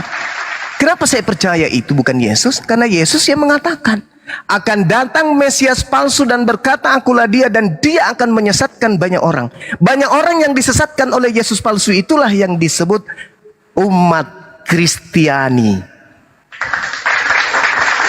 Oke, sampai di sini paham? Jadi yang berkata kepadaku telah diberi kuasa baik di langit maupun di bumi, Alfa dan Omega, itu bukan Yesus asli. Yesus asli ajarannya dari tahun 30 sampai 33. Lebih daripada itu, di Pulau Patmos, di Antioquia, di Turki, dimanapun itu, di Filipi, di Galatia dan seterusnya, itu bukan Yesus asli. Itu yang palsu, yang dinubuatkan oleh Yesus. Pertanyaan saya kepada saudara, percayakah saudara kepada Yesus ketika Yesus berkata kepada muridnya Bani Israel, wahai muridku Bani Israel, ya paman, waspadalah kepada Yesus palsu yang datang kepadamu, dan dia mengaku Mesias, dan dia akan menyesatkan banyak orang. Pertanyaan saya, apakah Anda percaya kepada ucapan Yesus ini? Jawab. Oke. Anda tahu, penyesat palsu itu yang tidak percaya kepada Bapa maupun Anak. Itu yang pertama. Dia tidak percaya baik Bapa kepada Anak. Itu penyesat palsu. Anda baca di dalam kitab ini, nabi-nabi palsu. Pertanyaan saya loh Bang, pertanyaan saya, Saudara Pendeta Indra, fokus. Anda jangan itu fokus dulu. pada Anda pertanyaan jangan. saya. Percuma Anda bernarasi kalau tidak sesuai dengan Anda pertanyaan. diam dulu. Pertanyaan Anda saya, percayakah Anda, dengar, Anda panas kan? percayakah Anda akan ucapan Yesus yang berkata akan muncul penyesat bernama Yesus dan mengaku Mesias dan menyesatkan banyak orang? Percayakah Anda akan ucapan Yesus itu? Percaya. Percaya. Nah, tolong tunjukkan mana Yesus palsunya yang menyesatkan banyak orang, dan mana orang banyak itu? Jawab. Anda kan? Hah? Anda. Apa? Itu buat Anda. Saya? Anda tidak mengakui bahwa baik Bapa maupun Anak. Tunggu. Jangan ke situ. Jangan ke situ. Jangan ke situ. Anda ini Jangan sementara ke situ. Anda berkata itu salah satunya. Nah, Anda sendiri itu adalah Mesias palsu. Mesias palsunya datang mengaku Yesus. Ada di Tidak tengah-tengah pernah. kita tidak. Jangan bilang kita, itu untuk Bani Israel. Dengar saudara, dengarkan, tenangkan pikiran. Tenang. Anda mengatakan Anda harus percaya kepada Yesus. Pertanyaan saya, percayakah Anda kepada Yesus ketika Yesus berkata, waspadalah kepada Yesus palsu yang datang kepadamu, yang mengaku. Percayakah Anda kepada Mesias,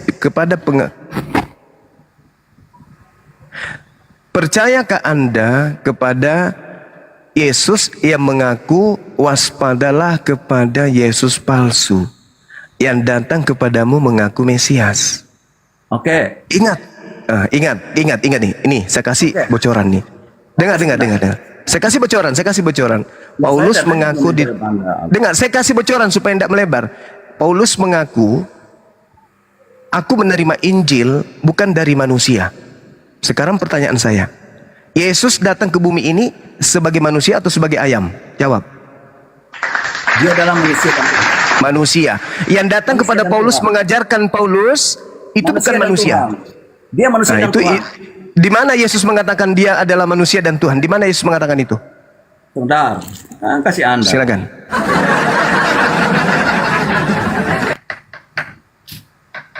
Sebentar, Yohanes ya. Yohanes. Saya bukan Baru cari. Saya bukan baru cari, saya kasih dengan dalil, saya sudah hafal. Lah itu baru cari dalil. Ya kan, sebab jikalau kamu tidak percaya bahwa akulah dia, kamu akan mati dalam dosa. Sekarang kita Dia telah siapa? akulah dia. Dia Dia siapa? saya, bukan. Dia siapa? Dia, sekarang kita telah. Dia siapa? Dia siapa? Ya, justru itu Anda telah ketika dia, Dia berkata bahwa siapa? Dia siapa? Dia Makanya Anda siapa? sebentar, saya bawa di Yesaya. Kenapa larinya ke Yesaya? Loh, Anda Alkitab harus Sekarang pertanyaan saya, percayakah Anda kalau jangan kau potong cuma nanti baru kau menjawab. jangan melebar kemana-mana. Percayakah Anda bahwa Yesus berpesan kepada pengikutnya Bani Israel akan datang Yesus palsu? Aduh. Percaya? Percaya atau tidak? Percaya atau tidak? Sekarang kau minta saya jawab. Saya jawab kau potong. Percaya tidak akan datang setelah Yesus palsu? Ya. Lah sekarang Percaya kau suruh tidak? buktikan, kau suruh saya buktikan ya. Nah, kau diam. Bisa. Pertanyaan saya, percaya Kemudian tidak tak? Anda? Percaya tidak Anda kalau Yesus itu mengucapkan nubuat akan datang Yesus palsu? Percaya atau tidak? Percaya. Oke, percaya. Yesus palsu ini menurut Yesus akan menyesatkan banyak orang. Percaya atau tidak? Percaya. Nah, sekarang Yesus palsunya datang kepada siapa? Dan orang banyak itu siapa? Jawab. Loh, Yesus palsu ada di antara kita manusia. Sekarang saya memberitahu kepadamu, ketika Yesus memberikan penglihatan kepada Yohanes di Patmos, ketika Yesus datang dalam bentuk terang, itu penglihatan itu hanya di dalam siapa? Dimensi roh.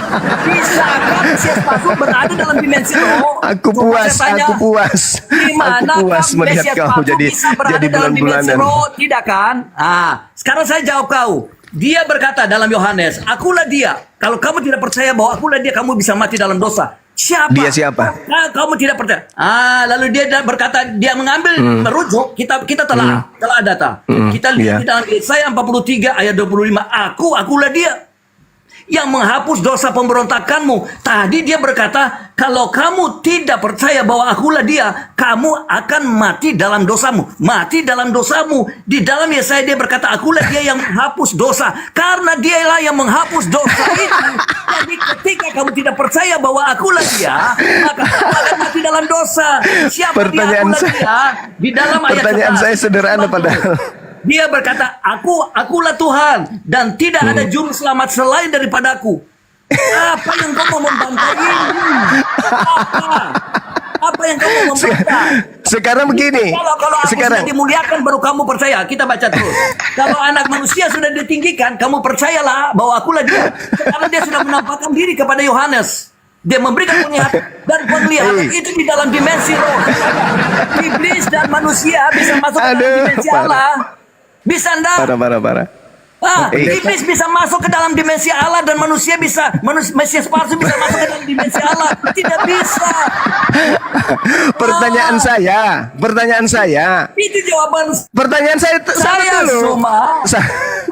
Pertanyaan saya. Itu otentik cuma. Karena ini firman Allah. Saya tanya dulu. Waktu dia berkata Yohanes, aku pada hari Tuhan aku dikuasai oleh roh. Dia dimasukkan dalam dimensi Allah tidak? Pertanyaan saya. Yohanes 4 ayat 24 Allah itu roh. Maka ketika dia dikuasai oleh roh berarti dia dikuasai dalam dimensi roh. Maka itu bisa memperoleh penglihatan. Nah, makanya kalau Anda lihat di bilangan bilangan 11. Saya kasih Anda dulu. Nanti saya kasih ayat supaya Anda pakai ya. Anda ingat dan Anda telah sendiri. Dengarlah firmanku, jika di antara kamu ada seorang nabi aku, Tuhan menyatakan diriku padanya dalam penglihatan. Aku berbicara dengan dia dalam mimpi. Nah, seluruh umat Tuhan menjadi nabi oleh karena Tuhan memberi rohnya. Kita buka di Pawahyuan Yoel. Kita buka. Saya bawa kau di situ. Di Yoel ya. Sebentar, saya baca di Yoel. Ini. Kemudian daripada itu akan terjadi bahwa aku akan mencurahkan rohku ke atas semua manusia. Pertanyaan saya. Maka anak-anakmu laki-laki dan perempuan akan bernubuat. Orang-orangmu yang tua akan mendapat mimpi. Turunan-turunanmu akan mendapat penglihatan-penglihatan. Pertanyaan saya jawab. Kepada siapa Yesus palsu itu datang? Dan mana orang-orang banyak yang disesatkan oleh Yesus palsu itu?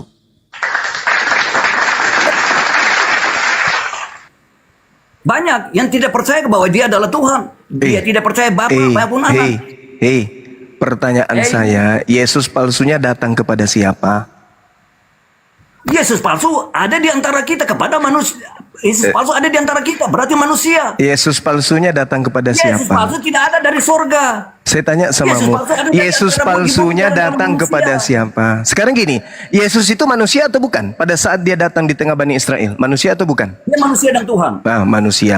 Sekarang yang datang kepada Paulus, manusia atau bukan? Dia sudah masuk ke dalam kemuliaannya, dia sudah dari roh kepada daging, kepada manusia dan kembali menjadi roh. Itu manusia atau bukan? Dia sudah menjadi kembali kepada hakikatnya. Dalam Itu manusia atau bukan? Kutanya dulu. Yang dia datang sudah kepada menjadi Tuhan. Oh, Dia sudah kembali menjadi kepada Tuhan. hakikatnya sebagai Tuhan. Oke. Sebagai Allah. Sekarang kamu bacakan saya 2 Yohanes 1 nomor 7. Kamu baca dulu, kamu baca. Coba. Bacalah, kok jadi saya ngajarin kamu. Kau kasih semua lah, kau kasih dalil, masa kau tidak bisa baca? Ayo coba kau baca. Bang Juma, selamat Natal Bang Juma. Iya, semangatkan dirimu, Bang. Yohanes kedua ayat ke berapa? 2 Yohanes apa? 2 Yohanes 1 nomor 7. Kenapa? Halo Abang Juma. Ya, silakan aja. Selamat Natal Bang Juma. Iya, selamat kebohongan, Bang. Selamat Hari Mu'alaf sedunia. Ya, makasih Bang Juma. Makasih, Selamat, saudara. ya makasih. Ya, selamat Hari Natal ya. Untuk baca. Anda yang merayakan. Tapi bagi kami, selamat Hari Mu'alaf. Tidak, jangan kalau kau sudah memberikan selamat sudah bagus semua. Kasih. Sekarang Jangan pertanyaan di saya. belakangnya. Sekarang Kamu pertanyaan harus saya menghina, baca Cuma. dulu 2 Yohanes 1 nomor 7 itu silakan. Sebab banyak penyesat telah muncul dan pergi ke seluruh dunia yang tidak mengaku bahwa Yesus Kristus telah datang sebagai manusia. Oke. Itu adalah penyesat dan antikristus. Paulus mengaku yang datang kepadanya Yesus manusia atau Yesus hantu, roh. Anda terjemahkan dulu baik-baik. Yang datang tidak Yesus Kristus lengkap. Yang tidak mengaku bahwa Yesus Kristus telah datang sebagai manusia. Manusia. Berarti Nah. awalnya apa, Suma? Tunggu Awalnya dia dulu. apa? Sekarang Paulus Saya tanya mengaku. kau, kalau dia berkata tidak percaya bahwa dia telah datang sebagai manusia. Diam. Tuhan, jangan kau. Paulus, coba kau baca Galatia 1 nomor 12, silakan. Sebentar, jangan kau berpindah. Kita clear di sini.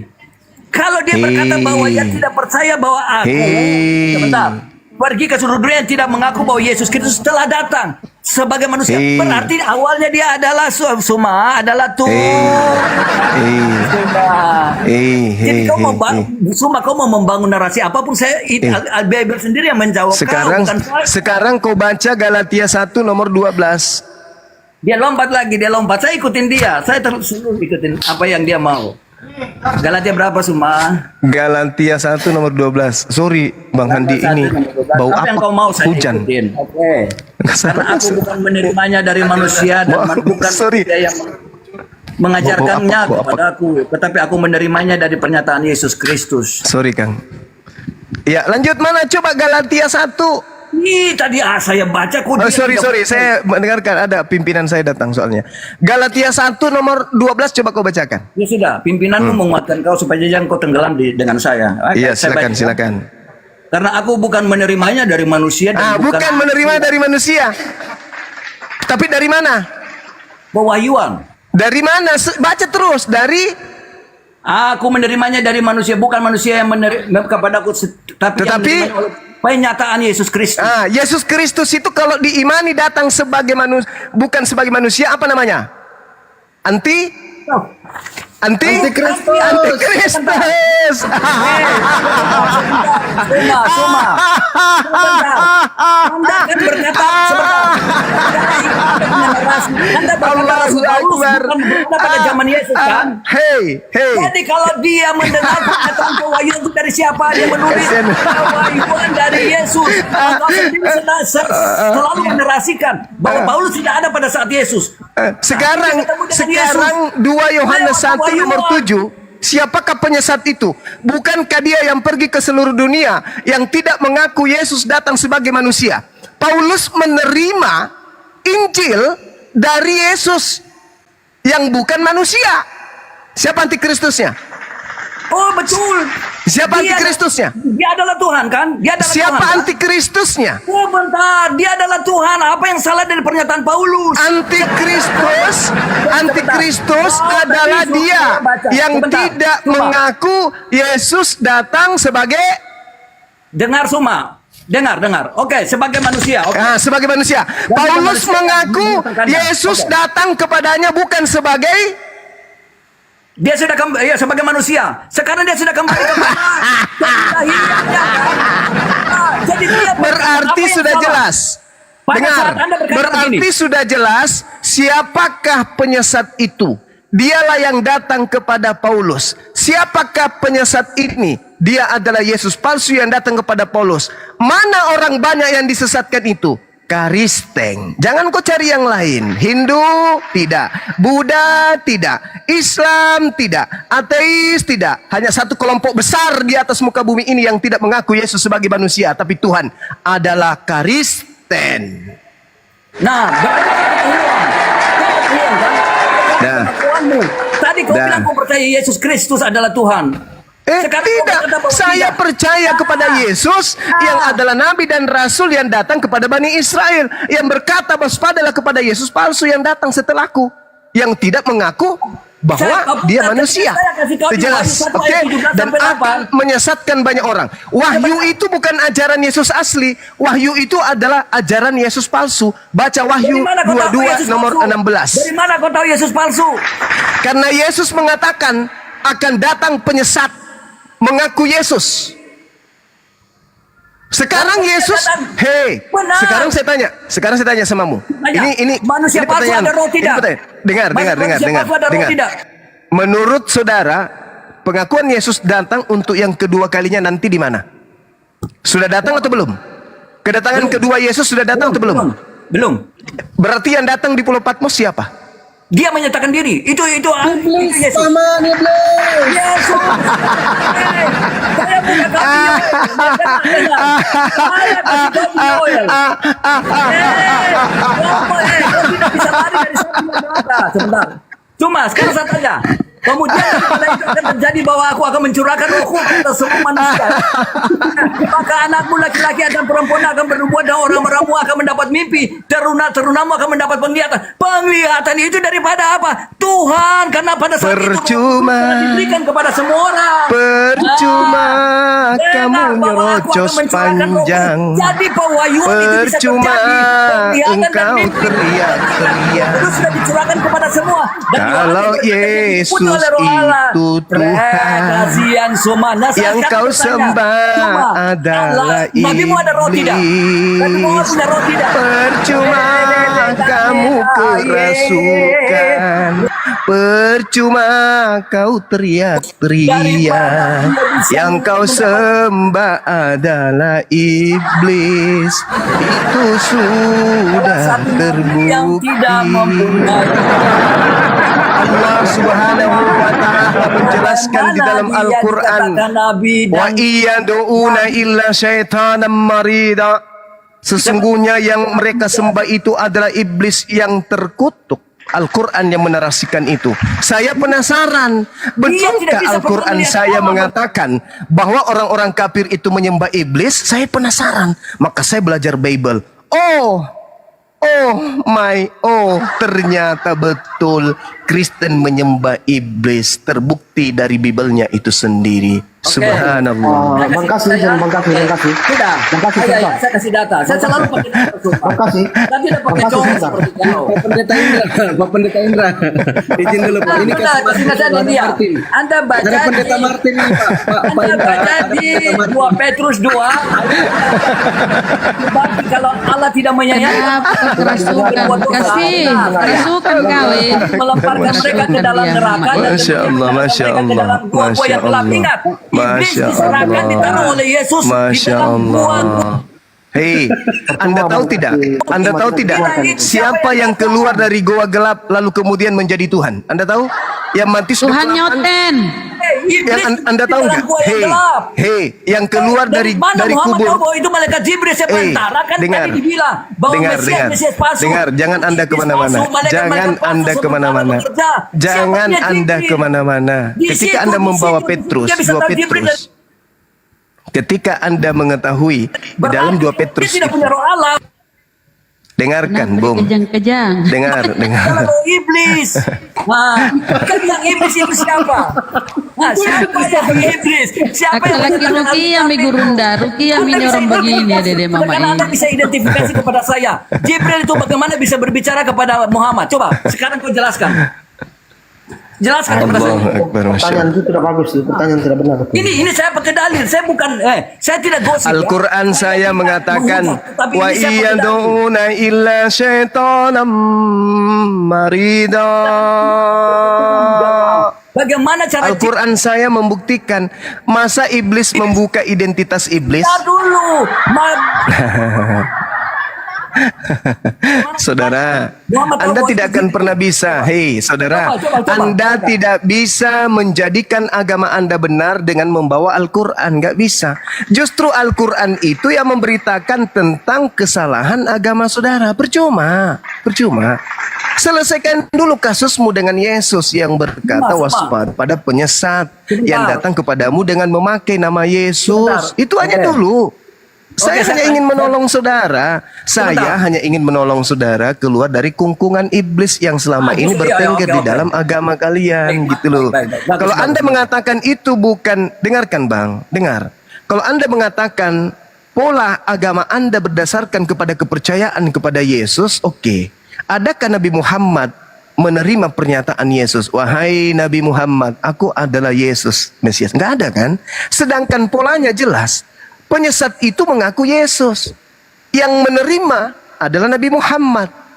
Yang memberikan Al-Quran namanya Roh Kudus. Jibril tidak pernah mengaku Yesus.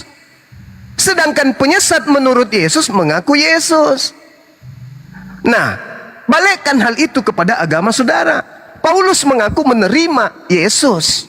Sedangkan 2 Yohanes 1 nomor 7, siapakah penyesat itu? Bukankah dia yang pergi ke seluruh dunia? Kalian kan pergi ke seluruh dunia mengatakan Yesus itu adalah Tuhan. Sabar dulu saudara.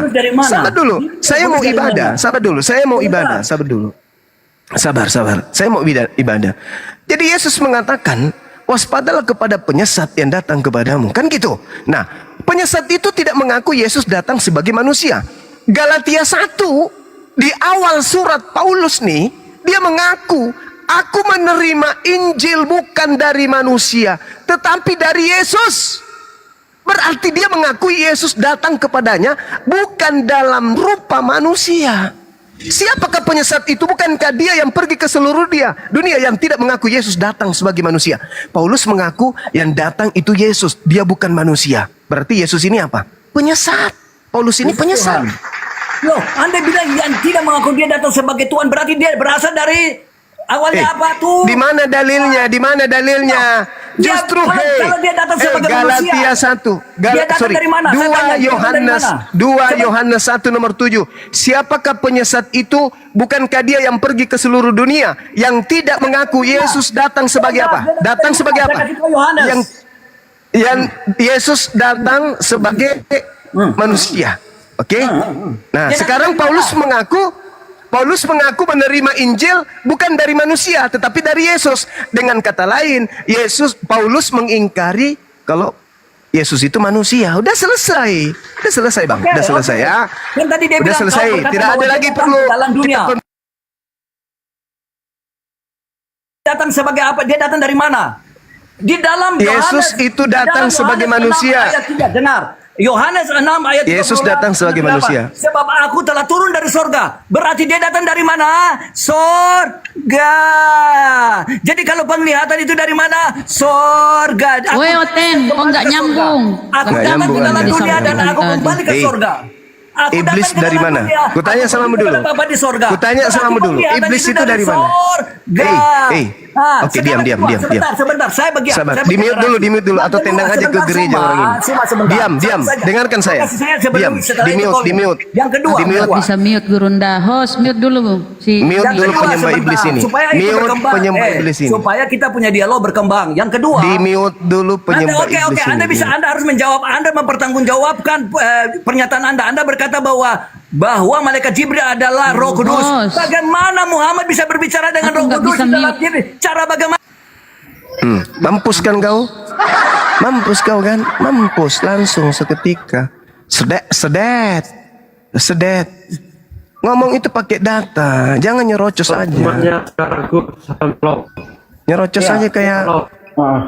Bang Suma, Iya, gimana? menanggapi boleh Bang? Silakan, saudara. Ya, ini saya bingung ini Mesias palsu ini artinya apa dulu? Kita sepakat dulu Mesias palsu ini. Mesias palsu ini adalah orang yang diurapi tapi palsu. Dia bukan Yesus. Mesias itu kan cuma Yesus, tidak ada Mesias lain setelah Yesus. Kalau ada lagi yang mengaku Mesias palsu, berarti dia adalah Yesus palsu. Iya, karena saya baca 2 ayat di sini, ini tidak merujuk ke Paulus, ini tidak masuk kategori Paulus ini, Bang. Bagaimana tidak, Karena saudara? Paulus tidak pernah mengaku dia sebagai Mesias itu.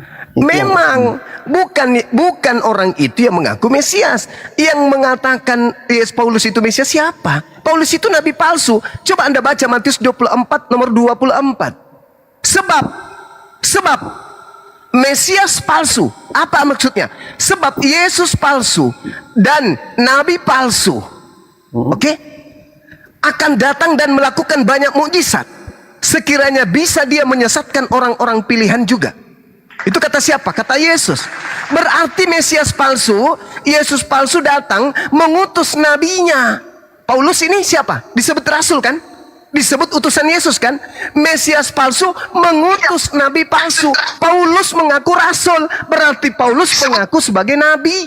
Oke, Bang. Nah, sekarang dia utusan siapa Paulus ini? Begini Bang, Mesias palsu yang saya pahami itu bahwa orang yang mengajarkan keselamatan di luar Yesus. Sedangkan Paulus ini kan mengajarkan keselamatan tentang Yesus, dia mewartakan tentang Yesus. Jadi dia tidak masuk kategori. Baik.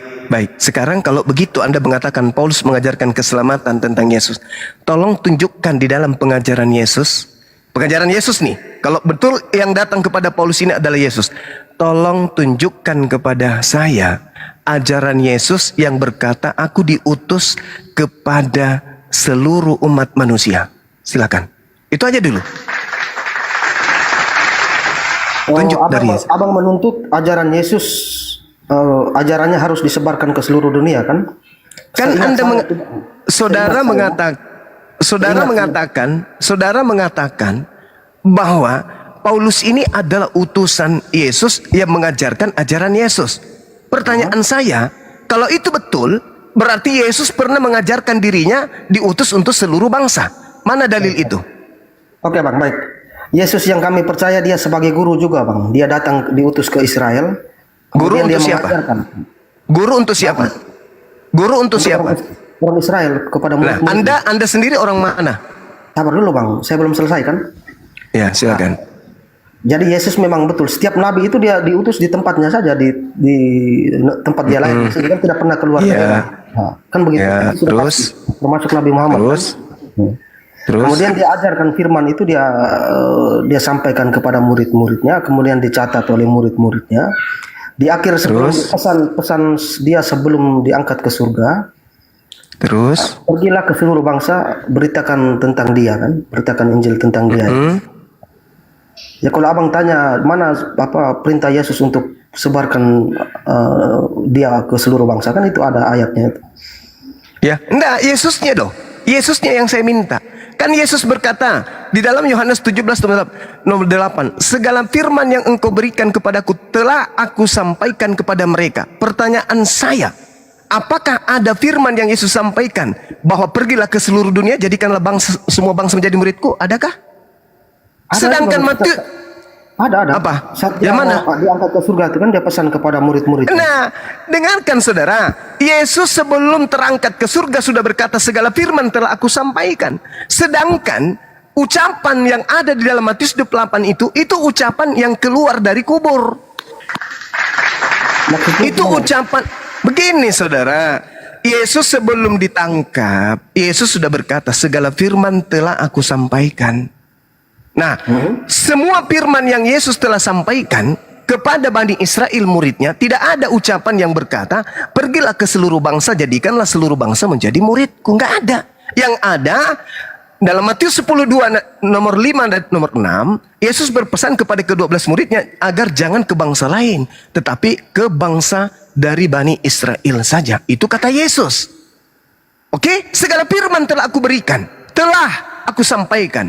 Nah, di antara firman itu tidak ada yang berkata, pergilah ke seluruh bangsa, jadikanlah seluruh bangsa menjadi muridku. Itu tak ada. Ketika seluruh firman telah disampaikan oleh Yesus, sudah selesai, Yesus terangkat ke langit. Tiba-tiba ada Yesus palsu yang mengatakan, pergilah ke seluruh dunia, jadikanlah seluruh bangsa menjadi muridku.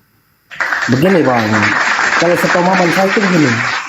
Pernyataan bahwa semua firman yang telah engkau sampaikan kepadaku telah kusampaikan kepada mereka itu ada berkaitan dengan ajaran hidup dan sebagainya kan.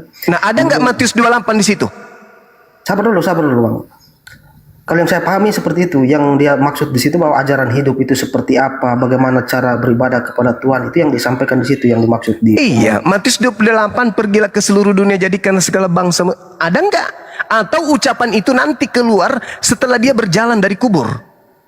Bukan, begini, perintah yang terakhir itu bahwa ajaran yang firman yang setelah dia ajarkan kepada murid-muridnya itu, cara hidup dan sebagainya itu, Yesus perintahkan ajaran itu pergi ke seluruh dunia dan ajarkan. Tidak ada, nggak ada itu, nggak ada. Memang tidak ada memang, betul. Nah, jadi yang mengajarkan pergilah ke seluruh dunia, beritakanlah Injil, dan juga jadikanlah seluruh bangsa menjadi muridku, itu bukan Yesus.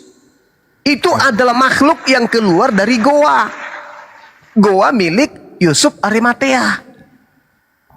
Pertanyaan saya, itu siapa? Yang kami tahu di dalam Alkitab itu Yesus yang berkata, kalau abang menuduh begitu, mana buktinya? Kan tidak ada. Loh, saudara, buktinya sudah akurat. Yohanes 17 nomor 8. Segala firman telah aku sampaikan. Berarti tak ada lagi firman lain. Berarti yang datang kepada Paulus bukan Yesus. Begini Bang. Coba kita bermain logika saja. Ketika Nabi Isa mau diangkat ke surga, kan ada murid-muridnya di situ. Apakah tidak ada pembicaraan di situ? Pembicaraan antara Nabi Isa dengan murid-muridnya. Pasti ada kan? Nabi Isa berkata sebelum terangkat ke langit. Setelah Nabi Isa terangkat ke langit, Nabi Isa tidak pernah lagi datang sampai hari ini. Iya, dan itu juga sebelum Yesus juga mengatakan tidak ada percakapan antara Yesus dan percakapan dengan murid-muridnya. Ya Bani Israel, inni Rasulullahi ilaikum. Ya Bani Israel, ya Bani Israel, ya Bani Israel. Yesus mengajarkan, Isa mengajarkan kepada Bani Israel tok. Dan tidak ada Isa mengajarkan Bani Israel untuk pergi ke seluruh dunia menjadikan orang lain menjadi pengikut Nabi Isa. Itu nggak ada. Begitu juga Yesus. Yesus hanya mengatakan. Pertanyaan saya begini Bang. Saat terakhir yang waktu Yesus mau diangkat ke surga itu, ke langit dalam Islam kan.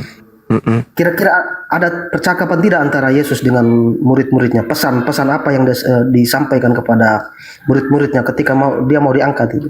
Apakah tidak ada pesan di situ? Kan ya itu pesannya. Pesannya, siapakah di antara kalian yang akan menolongku mengajarkan agama Allah? Nahnu ansarullah, kami yang akan menolongmu untuk mengajarkan agama Allah. Agama Allah, Injil Allah.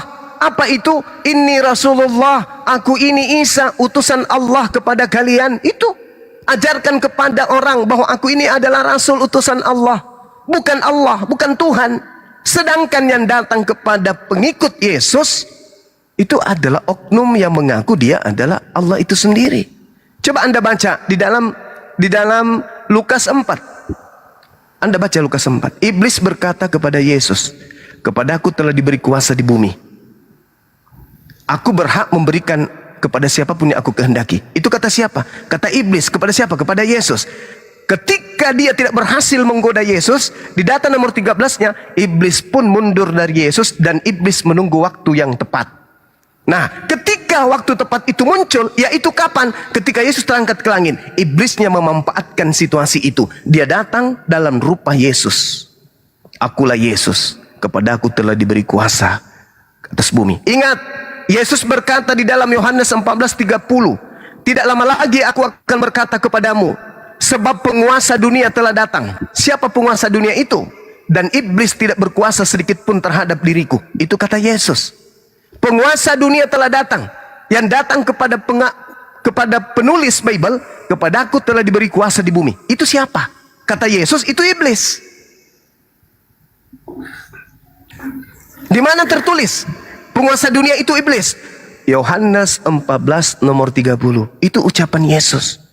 Tidak lama lagi engkau aku berkata kepada kalian, sebab penguasa dunia telah datang, dan iblis tidak berkuasa sedikit pun atas diriku. Siapa penguasa dunia itu menurut itu? Iblis. Yang keluar dari kubur dan berkata kepadaku telah diberi kuasa. Pergilah ke seluruh dunia, jadikanlah seluruh bangsa menjadi muridku. Itu iblis. Sekira begitu sementara, Bung, saya harus ibadah. Saya sholat dulu, habis itu kita mengudara lagi. Demikian untuk sementara. Terima kasih. Lanjutkan, Dinda dan Bunda Rahmi, silakan. Iya, boleh-boleh saja teman-teman Islam bernarasi begitu, tapi kan kami tidak seperti itu. Kalau membantah kan harus ada Mungkin dulu, Bro Martin, saya sapa dulu kawan-kawan yang baru naik ini. Ada 2 orang Kristen mungkin. Bang Jiwa Baru Kristen ya? Bang Jiwa Baru. Ya, ya betul, Kristen, ya. Mute dulu Bang ya.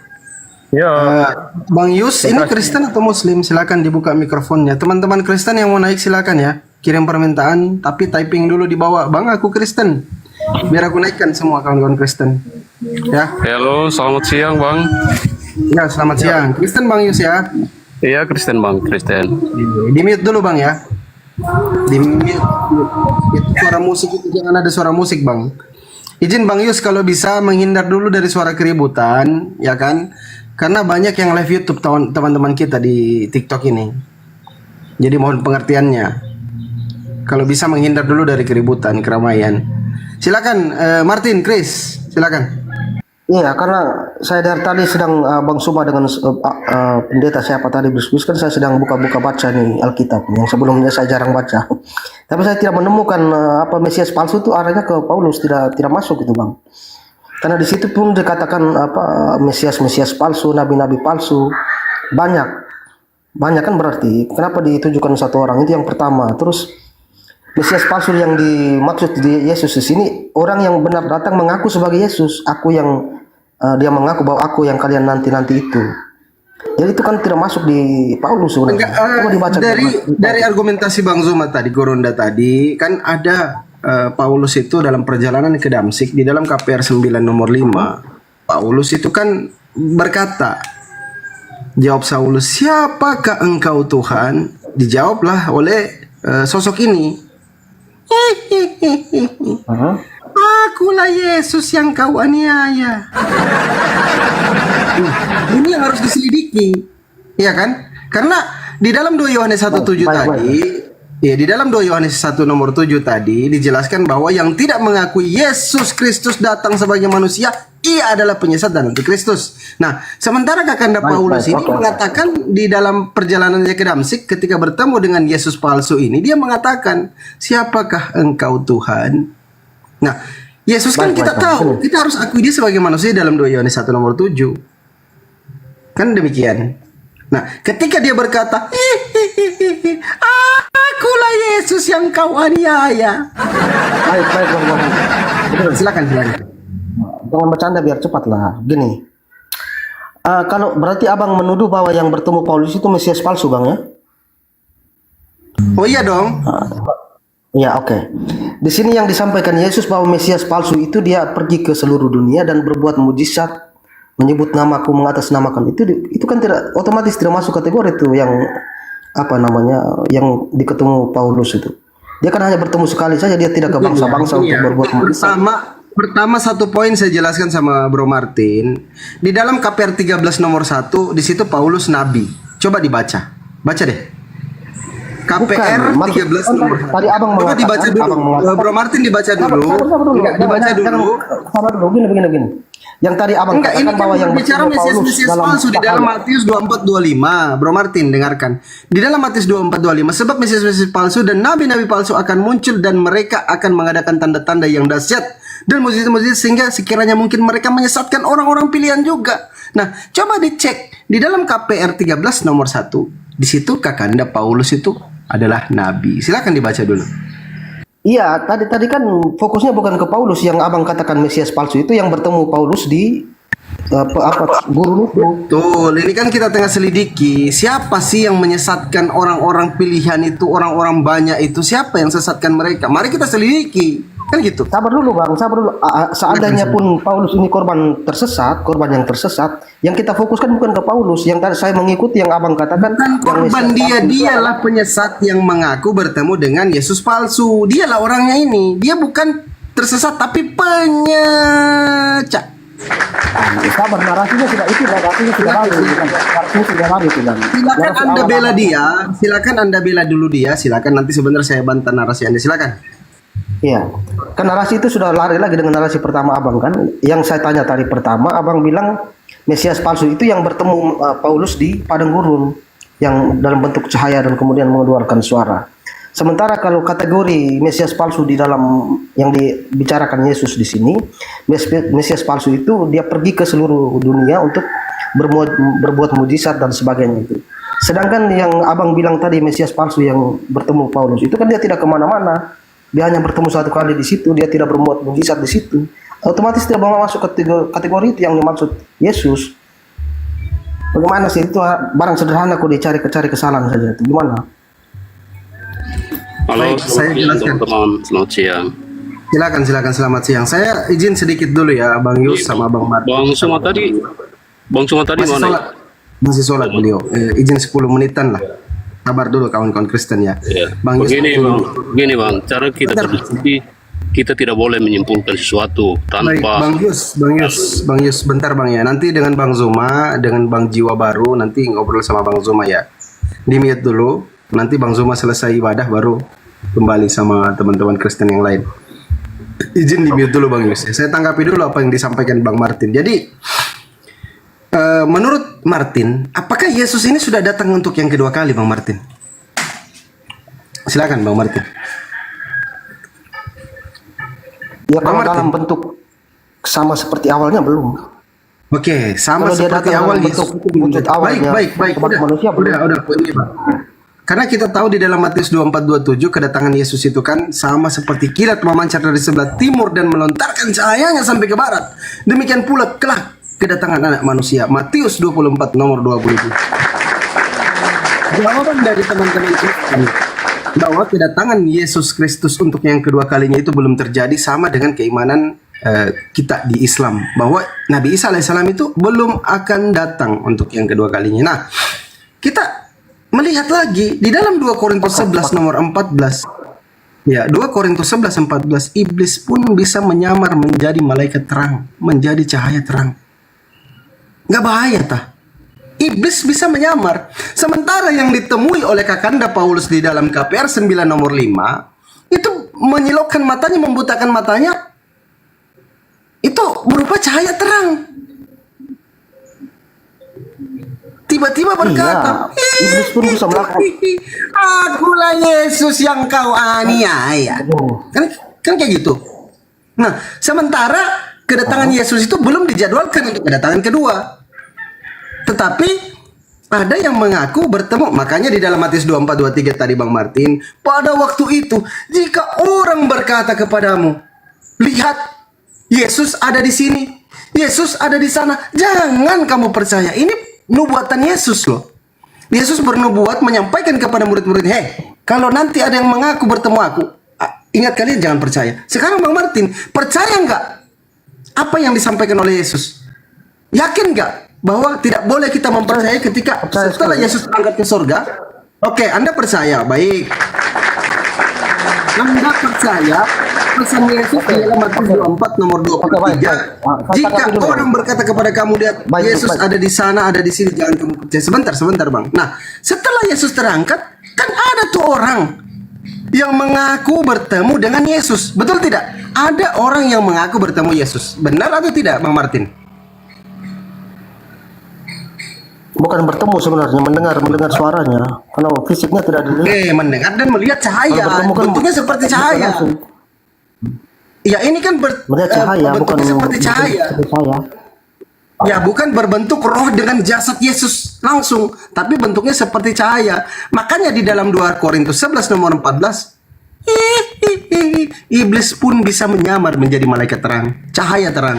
Tidak ada yang saya khawatirkan, ketakutan saya, Bang Martin sebentar, ketakutan saya yang ditemui oleh Kakanda Paulus tapi ini tidak ada hihinya. bukan, tapi Sibulisnya iblis.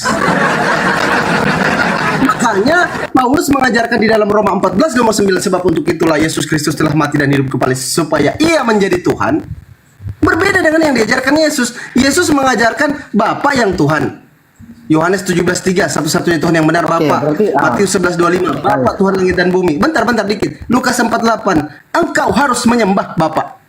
Sebab ada tertulis engkau harus menyembah Tuhan Theosmu. Yesus mengajarkan menyembah Bapa. Paulus mengajarkan menyembah Yesus. Ini ada apa? Nah, ini yang membuat saya ragu, Bang Martin. Di dalam pertemuan Kakanda Paulus, izin sedikit lagi, terakhir. 10 detik. Di dalam pertemuan Kakanda Paulus dengan Mohon Yesus. saya pamit dulu ya, nanti sebentar baru. Siap, Bang. Siap. Karena kita Ini hanya yang mendengar. membuat saya ragu bahwa yang ditemui oleh Kakanda Paulus nanti, yang tadi di Damsik itu saya takut itu adalah iblis yang menyamar menjadi malaikat terang. Baik. Tadi saya bilang tidak ada hihinya, semua pada tertawa di bawah itu. Oke, gini. Berarti dari narasi abang itu secara jelas abang mau mengatakan Paulus itu bukan Mesias palsu, Bang, ya? Karena yang abang fokuskan ke bukan Paulus. Nah, Mesias palsu itu yang dia bertemu dengan Mesias palsu Yesus, gitu loh. Paham nggak? Mesias palsu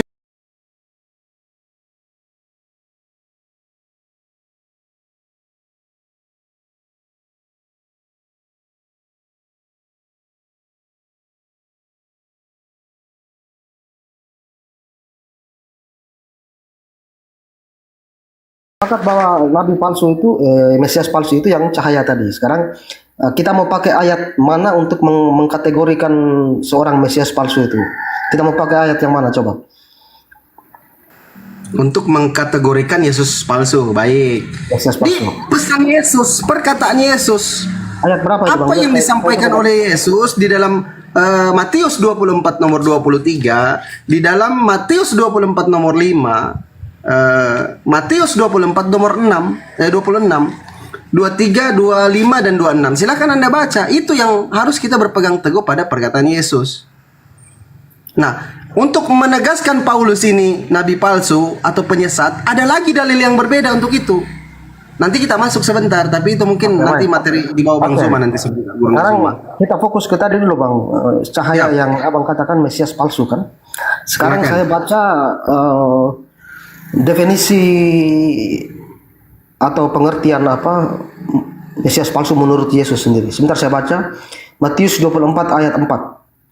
Hendaklah kalian berjaga-jaga supaya tidak tertipu karena banyak orang akan muncul dan mengaku akulah Kristus yang kalian nanti-nantikan itu. Dengan demikian mereka akan menyesatkan banyak orang. Mereka di sini mereka yang tadi dilihat satu. Oke. Yang pertama sudah terbantah. Kalian akan mendengar berita tentang perang yang sedang berlangsung. Apa yang terbantah, Bang Martin? Ini kan Yesus berkata Mesias palsu itu mereka, artinya dalam jumlah banyak. Sedangkan yang tadi satu saja. Jelas tuh, Bang, ya? Apanya kau maksud ini? Nggak paham aku apa yang kau bilang. Belum, oke. Saya ulangi. Hendaklah kalian berjaga-jaga supaya tidak tertipu. Karena banyak orang akan muncul dan mengaku. Karena banyak orang akan muncul dan mengaku akulah Kristus. Berarti banyak orang ini kan banyak, Bang. Yang tadi bertemu Paulus itu banyak atau satu? Terus? Lanjut ayatnya. Kalian akan mendengar berita tentang perang. Di situ dia tidak memberitakan perang juga di situ. Banyak, Bang Martin. Mesias palsu itu bukan hanya yang ditemui oleh Kakanda Paulus di Damsik, tapi di kitab Wahyu juga penglihatan Yohanes bahwa Yesus palsu. Kita sepakat yang bertemu Paulus kan kita sudah sepakat tadi yang kita bahas ini. Gini, yang kita sepakat tadi yang kita bahas itu yang bertemu Paulus. Ya kalau memang banyak ya urusan lain. Kita bahas yang itu dulu. Terus poinnya apa? Sampai di mana tadi ayat ini? Kalian akan mendengar berita tentang perang yang sedang berlangsung atau yang terjadi, tetapi jangan khawatir. Allah memang sudah menentukan bahwa peperangan harus ada, tetapi saat itu terjadi janganlah berpikir. Artinya di situ kabar tentang perang tidak ada disampaikan oleh yang Abang katakan Mesias palsu tadi. Berarti gugur sudah tuh. Coba kita pakai ayat satu lagi, kita pakai Markus 13. Kita pakai Markus 13 untuk menentukan benar yang ditemui Paulus itu Mesias palsu bukan? Yang Udah, mana? silakan dibantah dulu, Mesias dibantah palsu dulu, yang dibantah dulu. Mereka bermujizat itu di mana ayatnya tuh? Ayat berapa tuh? Yang Ya, membuat dibantah dulu. mujizat. Ada. Paulus itu pernah kubaca di dalam kisah para apostolos itu nomor berapa ya? Paulus itu pernah menghidupkan Eutikus. Eutikus itu murid Paulus waktu Paulus lagi khotbah. Dia duduk di jendela di lantai 3. Tiba-tiba itu jatuh Paulus, dia. Bang. Itu Paulus. Kalau tadi kita sepakat bahwa Mesias palsu itu Paulus. Karena kan kita sepakat Mesias palsu itu Bang Martin, kok nggak paham Bang Martin ini? Bukan, sabar dulu. Kalau yang memang bermuat mujizat itu Paulus, berarti Paulus yang Paulus Mesias lah. palsu. Kalau yang dimaksud itu kan ayat itu adalah Paulus yang Anda maksud. Ya, tadi abang Nah, katakan yang narasi abang pertama, abang sudah sepakat Paulus bukan Mesias palsu kan tadi sudah begitu. Yang Mesias palsu yang cahaya yang bertemu itu yang kita bahas. Ini kenapa lari-lari terus? Iya betul, oke. Yang mengaku Mesias itu yang palsu, yang mengaku Yesus itu waktu bertemu kakanda Paulus itu palsu. Karena dasarnya di dalam Matius 24:23 tadi bahwa dia akan mengaku jika ada orang berkata, ini orang yang dimaksud adalah Paulus sendiri. Jika ada orang yang berkata, lihat Mesias ada di sini, Mesias ada di sana, jangan kamu percaya. Ini kan Mesias ini kan Yesus, karena yang berpesan adalah Yesus. Jadi Yesus pesan kepada murid-muridnya bahwa kalau ada orang yang mengaku bertemu dengan Mesias, mengatakan Mesias ada di sini, Mesias ada di sana, jangan kamu percaya. Nah, kenapa Kristen ini mempercayai pertemuan Yesus itu dengan Paulus di Damsik dan mengimani Paulus sebagai nabi, sebagai rasul, padahal Paulus ini nyata menyesatkan orang-orang pilihan seperti kalian ini, menyesatkan banyak orang, pergi ke seluruh dunia, dia menyesatkan orang. Nah, contoh penyesatannya mengajarkan Yesus Tuhan. Yesus tidak pernah mengajarkan dirinya Tuhan, malah diajarkan yang Tuhan itu Bapa. Gitu, lanjut. Iya, ini coba kita ulangi lagi dulu, Bang, biar semua yang di bawah dengar. Kita sepakat dulu, yang Mesias palsu di sini siapa? Yang Mesias palsu itu yang ditemui oleh Paulus di Damsik. Itu Mesias palsu. Karena berdasar pada pesan Yesus. Silakan. Oke, baik. Teman-teman yang 2000,3 di bawah dengar. Kita sudah sepakat bahwa Mesias palsu itu yang ditemui Paulus di padang gurun. Itu semua dengar ya. Nah, sekarang kita baca kategori yang bisa masuk nominasi sebagai Mesias palsu menurut Yesus. Mesias palsu di Markus 13. Sebab Mesias palsu dan nabi-nabi palsu akan muncul dan mereka akan mengadakan tanda-tanda mujizat dengan maksud sekiranya mungkin menyesatkan orang pilihan. Nah, sekarang coba sebutkan mujizat apa yang dibuat oleh cahaya tadi. Mujizat apa yang dibuat cahaya yang ditemui Paulus? Nggak paham kau berarti ya. Coba dibuka 2 Korintus 11:14 coba. Logika, Bang. Ya, ini logika saya pakai ya. 2 Korintus 11:14 coba kau baca. Siapa saja bebas tafsir. Ini kan kita silakan. 2 Korintus 11:14. Baik, kita uji dengan akal. 2 Korintus 11:14 apa yang disampaikan di situ? Coba silakan Anda baca. Sorry berapa tadi? 2 Korintus 11:14.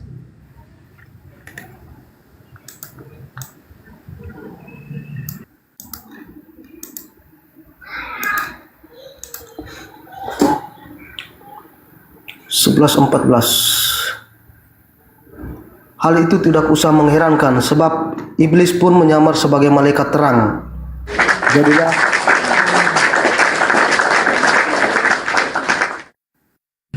iblis menyamar seperti malaikat terang.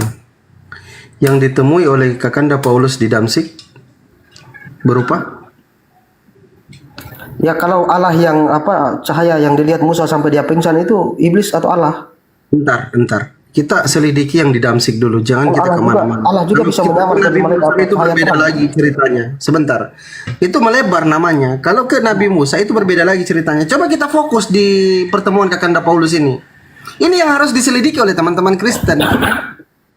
Karena kalau kita tidak mengakui Yesus datang sebagai manusia, kita sudah antikristus. Yang ditemui oleh Kakanda Paulus di Damsik itu bukan bentuknya seperti. Sabar, begini, abang ambil satu kalimat sepenggal saja di sekian ayat ini di Korintus ini untuk dikonekkan dengan tadi. Makanya saya ambil cahaya yang ditemui Paulus tadi, Musa tadi. Itu kan tekniknya sama juga dengan teknik yang abang pakai ini kan. Saya ambil ayat dari ayat lain. Dengan loncat ke Musa dulu. Bentar kita bahas Nabi Musa. Bentar kita bahas Musa. Kita fokus di ketemunya Paulus dengan Yesus palsu ini. Kami ini klaim dari hasil penyelidikan, dari hasil apa yang dikatakan Yesus di dalam kitab suci kalian, bahwa ini adalah Mesias palsu. Iya, dari persoalannya ayat ini ceritanya lain. Makanya saya juga ambil teknik yang sama untuk ke Musa tadi, larinya kan lain juga ayat. Bentar ke Musa, gampang ke Musa. Habis ini kita ke Musa. Kita fokus di sini. Tanggapi dulu sedikit. Silakan Bang Jiwo baru, silakan. Ya, ini menurut saya ini tuduhan terhadap Paulus sebagai penyesat atau kemuliaan Tuhan yang bertemu dengan Paulus ini pandangan yang maksud saya adalah kesesatan pikiran bahwa benar-benar bahwa Paulus pada saat dia bertemu dengan kemuliaan Tuhan, dari dia penyesat, dari dia penganiaya, dia berubah menjadi manusia baru. Dia menjadi pewarta Injil, dia mengabarkan kebenaran. Mana mungkin dia bertemu dengan Tuhan yang benar, terus dia menjadi berubah hidupnya menjadi orang yang benar. Dia kan orang yang sesat sebelumnya. Mengapa Anda menuduh dia itu penyesat? Atau bertemu dengan Tuhan penyesat? Ini kesalahpahamannya besar. Jadi ini tuduhan-tuduhan terhadap kemuliaan Allah yang bertemu dengan Yesus ini. Kenapa kalian menganggap itu sebuah setan atau apa? Itu benar-benar kesalahan fatal itu loh. Boleh nggak saya tanggapi Bang Jiwa baru? Kesalahan fatal itu. Boleh saya tanggapi? Mana mungkin Paulus yang dulu dia penganiaya jemaat, sekarang dia setelah dia bertemu dengan kemuliaan Allah. Bang, boleh saya tanggapi Bang? Kenapa kalian menuduh Allah itu yang bertemu dengan Tuhan? Dia sebagai itu setan kok. Sementara Paulus berubah menjadi. Oke, saya tanggapi Bang, boleh? Boleh nggak? Silakan. Dikasih kesempatan nggak saya? Baik, terima kasih. Ya, kita fokus ya. Teman-teman dikencangkan juga tiap-tiap layarnya ya, biar komalnya kuat. Sorry kalau agak berisik tempat saya. Jadi Bang, pertama Paulus ini. Silakan, masuk. Iya. Masuk Bunda. Oke, baik.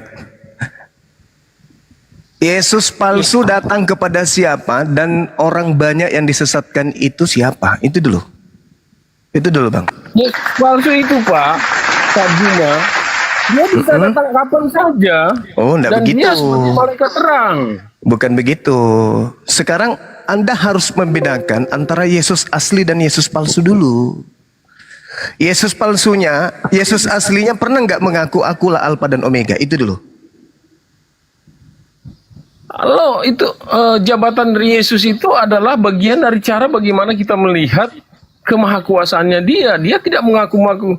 Ya, kalau di Wahyu dia katakan aku adalah Alfa dan Omega. Nah, itu Yesus pernah nggak mengajarkan itu kepada muridnya Bani Israel?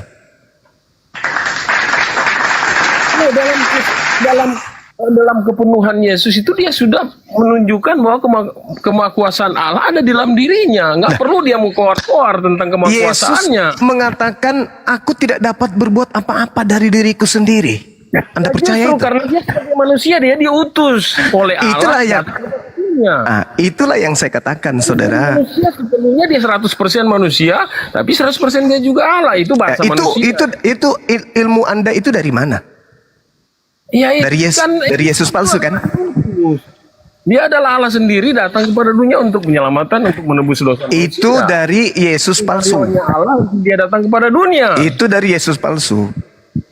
Yesus Yesus tidak mengajarkan hal yang baik, mujizat semuanya dilakukan kok. Iya, sekarang permasalahannya adalah Anda ini Kristen, pengikut Yesus yang datang kepada Paulus. Betul? Betul kan? soal Paulus ini dia berdiri sendiri. Kita mau percaya dia sebagai pemimpin. Dia yang nggak membuat- bisa Bung. Dia Karena apa yang dinubuatkan, Tuhan di Damsyik, kemudian dia menjadi orang yang mengikut Tuhan. mengikut Tuhan yang mana? Tuhan yang datang kepadanya bernama Yesus itu kan? Kalau dia Iya kan? jahat terus dia jahat tetap jahat, itu berarti Mesias palsu yang dia ketemu di Damsyik Saudara, itu. Oke, Pemimpin besar. baik. Sekarang coba Anda baca Matius 12 nomor 45, nomor 43 sampai 45. Silakan, Bang. Cuma ini luar biasa ya. Matius 12 nomor 43 dengan 45. Nomor 12, 43. Ya, apabila roh jahat keluar dari manusia, Ya, ia pun mengembara, itu ya. ya. Ia pun mengembara ke tempat-tempat yang tandus mencari perhentian, tetapi Ya. ia tidak mendapatinya. Ya. Terus, lalu ia berkata, aku akan kembali ke rumah yang telah kutinggalkan itu. Maka pergilah ia dan mendapati rumah itu kosong, bersih, tersapu dan teratur. Ya, apa Terus? masalahnya di sini? Ya, Lalu baca dia terus, keluar Bang. dan mengajak 7 roh lain yang lebih jahat daripadanya dan mereka masuk dan berdiam di situ. Lalu? Maka akhirnya orang itu lebih buruk daripada keadaannya semula. Demikian juga aku akan berlaku atas perkataan yang jahat ini. Nah, sekarang pertanyaan saya. Roh jahat ini. Namanya Sekarang- perikopnya kembali jahat ya. Sekarang Jangan lari pertanyaan, sekarang pertanyaan saya, angkatan jahat itu sesama Yesus atau tidak? Bisa ada di zaman sekarang ada. Saya tidak tanya itu, Bang. Ini saya bertanya tentang Matius 12 ini. Angkatan jahat ini sesama Yesus nggak? Ada juga, ada sesama Yesus juga ada. Ada sesama Yesus. Sesama Yesus ini ahli Taurat, orang Farisi, betul? Betul. Itu. Mereka yang sekali. menyatakan Yesus kan? Betul. Yang Anda baca barusan Matius 12 43 sampai 45 itu ada orang yang bertaubat di sana setelah melakukan kemaksiatan. Betul? Maksudnya siapa ini yang bertobat itu? Mana ada di sini bertobat sini? Apabila roh jahat keluar dari manusia itu, Iya. Iya. lalu roh jahatnya kemudian mencari pemberhentian di tempat-tempat yang tandus. Betul? Ya. Siapa yang menuju ke Damsyik, Bang? Melalui padang gurun. Ya, Paulus kan, Saulus kan. Paulus. Lalu kemudian didatangi oleh makhluk. Paulus kan? Bukan makhluk. Lalu apa? Apa yang datang kalau bukan makhluk? Itu alam sendiri. Apa yang datang kalau bukan makhluk? Jangan bilang makhluk. Makhluk itu jauh sekali ya bahasanya itu. Sudah konotasi. Di dalam kitab saudara sendiri, Yesus itu disebut makhluk, Bang. Berarti yang datang kepada makhluk halus atau makhluk apa, bukan seperti itu. Sabar dulu. Yesus itu disebut makhluk. Kalau kita sudah berpikir Yesus, oke lah, boleh lah, terserah. Ya, makhluk. Yesus itu makhluk. Nah, roh jahat ini keluar dari orang yang bertaubat tadi. Lalu kemudian roh jahat ini keluar mencari pemberhentian, tapi tidak menemukan. Dia kembali kepada orang yang bertaubat tadi. Tetapi setelah dia kembali, dia tidak seorang diri. Dia memanggil 7 roh yang paling jahat. Berarti dalam diri orang yang bertobat tadi ada 8 iblis, betul? Betul, ya. Oke. Anda pernah tidak? Anda pernah mendengarkan tidak Paulus mengakui bahwa di dalam dirinya ada iblis? Oh, harus ada data dulu itu. Di mana datanya? Di mana datanya itu? Ada, Bang. Kalau di dalam dalam kelemahanku ada seperti ada duri di dalam daging, itu memang iya. Betul, dalam Paulus itu ada di dalam daging itu ada. 2 Korintus 12 nomor 7. Paulus mengaku di dalam dirinya ada iblis. 2 Korintus 12 nomor 7. Oh, sorry. 2 Korintus 12 ayat 7. Ya. Dan supaya aku jangan meninggikan diri karena pernyataan-pernyataan yang luar biasa itu, maka aku diberi suatu duri, ya betul kan? Duri di dalam daging, yaitu seorang utusan untuk mengecoh aku supaya aku jangan meninggikan. Oke. Oke. Paulus mengaku sendiri kan? Paulus mengaku bahwa dalam dirinya ada iblis, betul? Bukan berarti ini kita terlalu harafiah mengatakan bahwa Tidak, saudara, tidak. Saya hanya mengajak Anda untuk berdiskusi dengan sehat, dengan data. Anda akui dulu bahwa dalam diri Paulus itu ada iblis. terima kasih, saya sudah untuk pertama kali nih senang sekali ketemu semua ini. Iya, saudara. Anda akui dulu bahwa di dalam diri Paulus, menurut Paulus ada iblis yang fungsinya untuk menggoco dia. Dari ayat 7 ini betul, yaitu seorang utusan Iblis. Seorang itu kan. Oke. Berarti Nah, itu tadi. Ya. Oke. Nah, sekarang kita kembali ke Matius 12 tadi. Ketujuh roh yang masuk ke dalam orang yang bertobat tadi membuat orang itu keadaannya semakin buruk. Betul? Nah, sekarang saya kasih perbandingan, Bang. Sebelum makhluk itu datang kepada Paulus, Paulus mengharamkan babi. Paulus bersunat. Paulus mengaku kalau Yesus itu untuk Bani Israel. Dan Paulus pun mengakui Yesus itu adalah rasul. Bahkan saking mengakuinya, murid-murid Yesus itu dianiaya oleh beliau. Tapi setelah makhluk itu datang kepada Paulus, apa yang terjadi? Paulus mengizinkan semuanya untuk dimakan, termasuk babi, anjing, dan seterusnya. Paulus melarang bersunat. Paulus kemudian mengajarkan Yesus untuk seluruh dunia. Dan Paulus melantik Yesus menjadi Tuhan. Anda sadar tidak di situ? Ya ini kan narasi. Betul bahwa ada waktu dia mengikuti Taurat Musa, ya iya. Sebelum semuanya yang masuk dari mulut akan keluar dari pantat, keluar dari sebelum Mesias datang kepada Paulus taat Taurat kan? Ya. Paulus taat Taurat kan sebelum Mesias datang ke dia? Iya. Setelah Mesias itu datang kepada Paulus, Taurat dianggap seperti seperti sampah. Yesus sudah menggenapi Taurat. Sekarang permasalahannya, ketika Yesusnya datang melakukan penginjilan di tengah-tengah Bani Israel, ada tidak ucapan Yesus bahwa lebih mudah langit dan bumi lenyap daripada setitik hukum Taurat itu batal? Ada enggak? Nah, memang ada. Ada. Nah, sekarang pertanyaan saya, apakah langit dan bumi ini sudah lenyap? Kan bahasanya Tuhan tidak akan ada perubahan dari setiap firman keluar dari Allah. Bukan soal bumi ini lenyap, ini salah pemikiran. Yesus berkata, lebih mudah langit dan bumi lenyap daripada setitik dari hukum Taurat itu batal. Ya kan, ini kan metafora namanya. Artinya kan. Sekarang pertanyaan saya, langit dan bumi sudah lenyap atau belum? Kalau ada firman Tuhan itu yang. Sekarang pertanyaan saya, saudara, langit dan bumi sudah lenyap atau belum? Belum, paman. Berarti hukum Taurat menurut Yesus belum dibatalkan. Tapi menurut Paulus, berdasarkan serangan-serangan dari Mesias yang datang kepadanya, Paulus pun mengajarkan dengan matinya Yesus di atas tiang salib, dia telah membatalkan hukum Taurat beserta segala perintah ketetapan yang ada di dalamnya. Padahal yang mati di atas tiang salib itu bukan Yesus. Ini aneh juga. Saya baru dengar itu kalau orang bilang di salib itu bukan Yesus. Ini kan. Oke, sekarang saya tanya.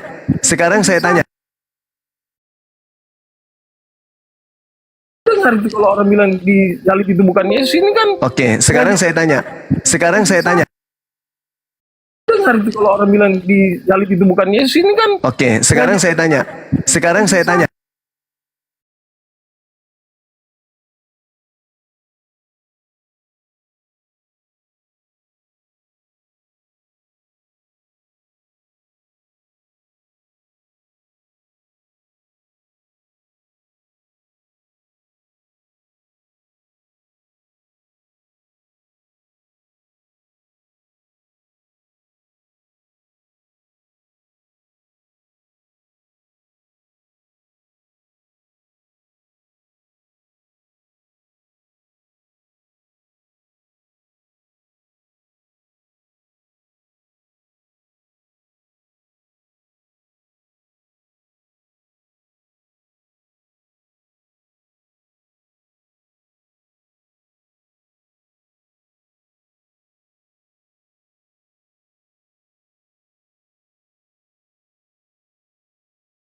Assalamualaikum.